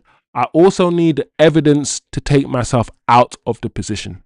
I need the same evidence. I can't have 100 games and we lose 99 games and then just win one game and I'm in. I need to see some stuff. And yeah, we are, I think, starting to see one or two things, but is it enough? Is it enough? Real Madrid is definitely the hardest place to be a gaffer. Our manager has come out and says he hates the players and he loves the players and he's kept his job. Our manager has come out and says he sometimes doesn't want to be here and he's kept his job. Our manager has said that he wants to leave and he wanted to leave and they told him to stay and he's kept his job. Our manager is statistically the worst manager in the league and he is the worst manager in Man United history. These are just facts, by the way. This is not nothing to hurt anyone's feelings. This is just me reading off everything that you guys already know. And you guys know that any Real Madrid manager that had any stat anywhere close to what our manager has would have been gone within the first 2 months. It is a lot harder to be a Real Madrid manager to be right now than to be a Man United manager. Based on that, our manager can say what he wants, tell lies, do all these things, and it doesn't matter. He finished 15th, didn't matter. Kept his job. Comes out, throws the young players under the bus, doesn't matter. There is no Real Madrid manager that can do any of these things and keep his job. Is it harder to win the league with Manchester United than Real Madrid? Yes, it is. I think it is harder to win the league, with United than it is with Madrid. But is the job harder? No, because you can't finish second and keep your job at Madrid. But you can finish 15th and keep your job at Man United. It's basically like going to Real Madrid, as a manager, you have to be on your tiptoes. You're scrutinized all the time. You have to finish top. There's no room for error. Under Amorim right now, he can finish 7th and still keep his job. He can say what he wants. He can throw players under the bus, still keep his job. Amorim probably this is easy for Amorim. The only difficulty Amorim has is dealing with the media, which is annoying. Doing all the press that he has to do, which is annoying. And that's it. That's it. Now, that's my opinion. Anyway, guys, it's been a decent show. We lost the game, but I expected us to lose this game. What do I do if my foreign club is United? Am I doomed? Ivan, in short, because you know I like my long answers, but in short, yes, Ivan. Yes, Ivan, but we will pray for you. We'll pray for you. Your foreign club is the devil's. Your foreign club is the devil's. Couldn't you find the devil at home? I'm playing. Anyway, guys, listen. I'm not mad today. For the first time in a long time, I'm not mad today. You are in your right to be angry about the result. You're in your right to feel whatever you want to feel. But today, I'm okay. We lost, and I'm not even in a bad mood. So, big up the chat. Big up the chat. Very good conversations. Very deep conversations. But that's what we have on this channel. Very deep conversation. We go again. Our next game is, I think, Saturday now. Sunday. Oh, Boxing Day is our next game. So our next game is on Boxing Day. Is it Newcastle? Newcastle. Oh, bro. All right. I'm going to make a prediction. We're not going to win any games over the Christmas period. Except Wolves. I think we got Wolves over the Christmas period. We might beat Wolves. I don't think we're going to win many games over the Christmas period, guys. And because I've got that expectation, I feel like I'm not going to be as angry as you guys. I think I've lowered my expectation now. So I can be like, when we do lose, I'll be like, yeah, we lost and I expected us to lose. It feels better, actually. TK, I think TK's teaching us. Just manage your expectations, guys. Just manage them. Big up everybody. Today's MVP is Ivan because he be funny. Ivan, big up Ivan in the chat always, bro. Ivan comes with the jokes, bro. I appreciate Ivan, bro. The set TK kind of see Ivan federal RICO charges. Kind of see, always kind of see. I appreciate all of you, man. We'll be back here on Monday. Monday evening, tomorrow evening is our usual show. We do the wrap up. We talk about the game a bit more. By Monday evening, the manager's press conference quotes would have been out. The players' quotes would be out. There's going to be a backlash on 9. The people are going to be chatting the most, probably about Lenny Euro and all these things. So Monday, we do our usual Monday evening news show and weekend fallout where we just wrap everything up. So I'll see you guys tomorrow evening. Big up. We couldn't get the win today, but I hope the mood isn't that bad, guys. I hope that we've contextualized certain things. I know other channels are going to be... Sai TV is going to be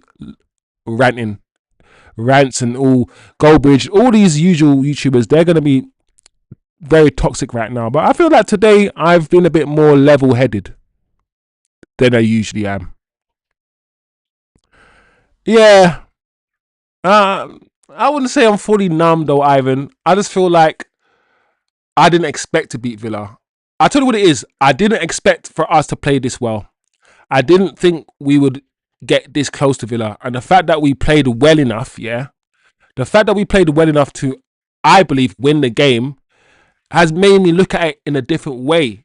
Because I thought we were going to get slapped. I thought Villa were going to come at us and outplay us. I thought it was going to be 3-1. I thought they're going to open us up. But they didn't do any of that, guys. They didn't do any of that. And because of that, I'm like, do you know what? I expected the worst. And what I got was something half decent, even though we still lost. And sometimes the performance is what we can look at. Sometimes we lose a game we're supposed to win. And I'm like, do you know what? Individual errors, just tweaking a few individuals, we would be better. Therefore, I'm not going to cry. That's kind of how I'm looking at this game, if that makes any sense. Anyway, big up yourselves, guys. Big up yourselves. Real Madrid and United needs managers with personality and not necessary tacticians, and that knows how to handle the media and pressure. That's why they are apart from everyone and the biggest. I agree, Josh, especially Madrid. I feel like Amorim has never managed players with big personalities before. We bought him from Sporting Lisbon, where the biggest player with the biggest personality was a Gyökeres that he bought from Sunderland or wherever, a championship striker, right? Amorim is used to one club. He's managed one club, and he's used to players that are not larger than life. He's not used to the larger than life characters. At Manchester United, he's going to be given very, very big personalities. And I don't know, from what I've seen the manager speak in press conference, throwing young players under the bus like Kobe Mainoo and Harry Amas, saying certain things he said about hating the players, it doesn't look like he's a Carlo Ancelotti or a Fergie. Like, there are always difference between coaches, what I call coaches, and managers. I sometimes believe that the Real Madrids of this world, especially if you have the best players, sometimes you just need a manager to put his arm around you and manage you, rather than a tactician that's going to tell you how to. Don't tell Vinny how to play. Let Vinny and Mbappe sort it out. That's kind of how Fergie was a little bit. Fergie was a tactician, but he wasn't a master tactician. Fergie will let the attackers figure it out on the pitch. That's why Ole Gunnar Solskjaer was what he was. Ole was the same. Ole was Inshallah, let the attackers figure it out. Because that's kind of how Fergie was. Defensive structure, but the attackers, you have the responsibility to find that goal. That's kind of like the manager you need at Madrid. Especially with these prima donna players, bro. With these sort of players that are just like larger than life and all of these things. At Man United now, maybe Amorim can afford to be doing what he's doing, but eventually we're gonna have big players. We've got women. Eventually, we've got Casemiro, we've got De Ligt, we've already got big players. Anyway, guys, you're right. TK's right. TK's point at the end is perfect. Madrid is loaded with talent, and we aren't loaded with talent. Big up yourselves, guys. Enjoy the rest of your evening. Remember to like the video, subscribe if you are new, turn on your notifications as well. Enjoy the rest of your Sunday evening. Big up yourselves, everybody, and I will see you guys tomorrow evening for our weekend fallout show. Big up.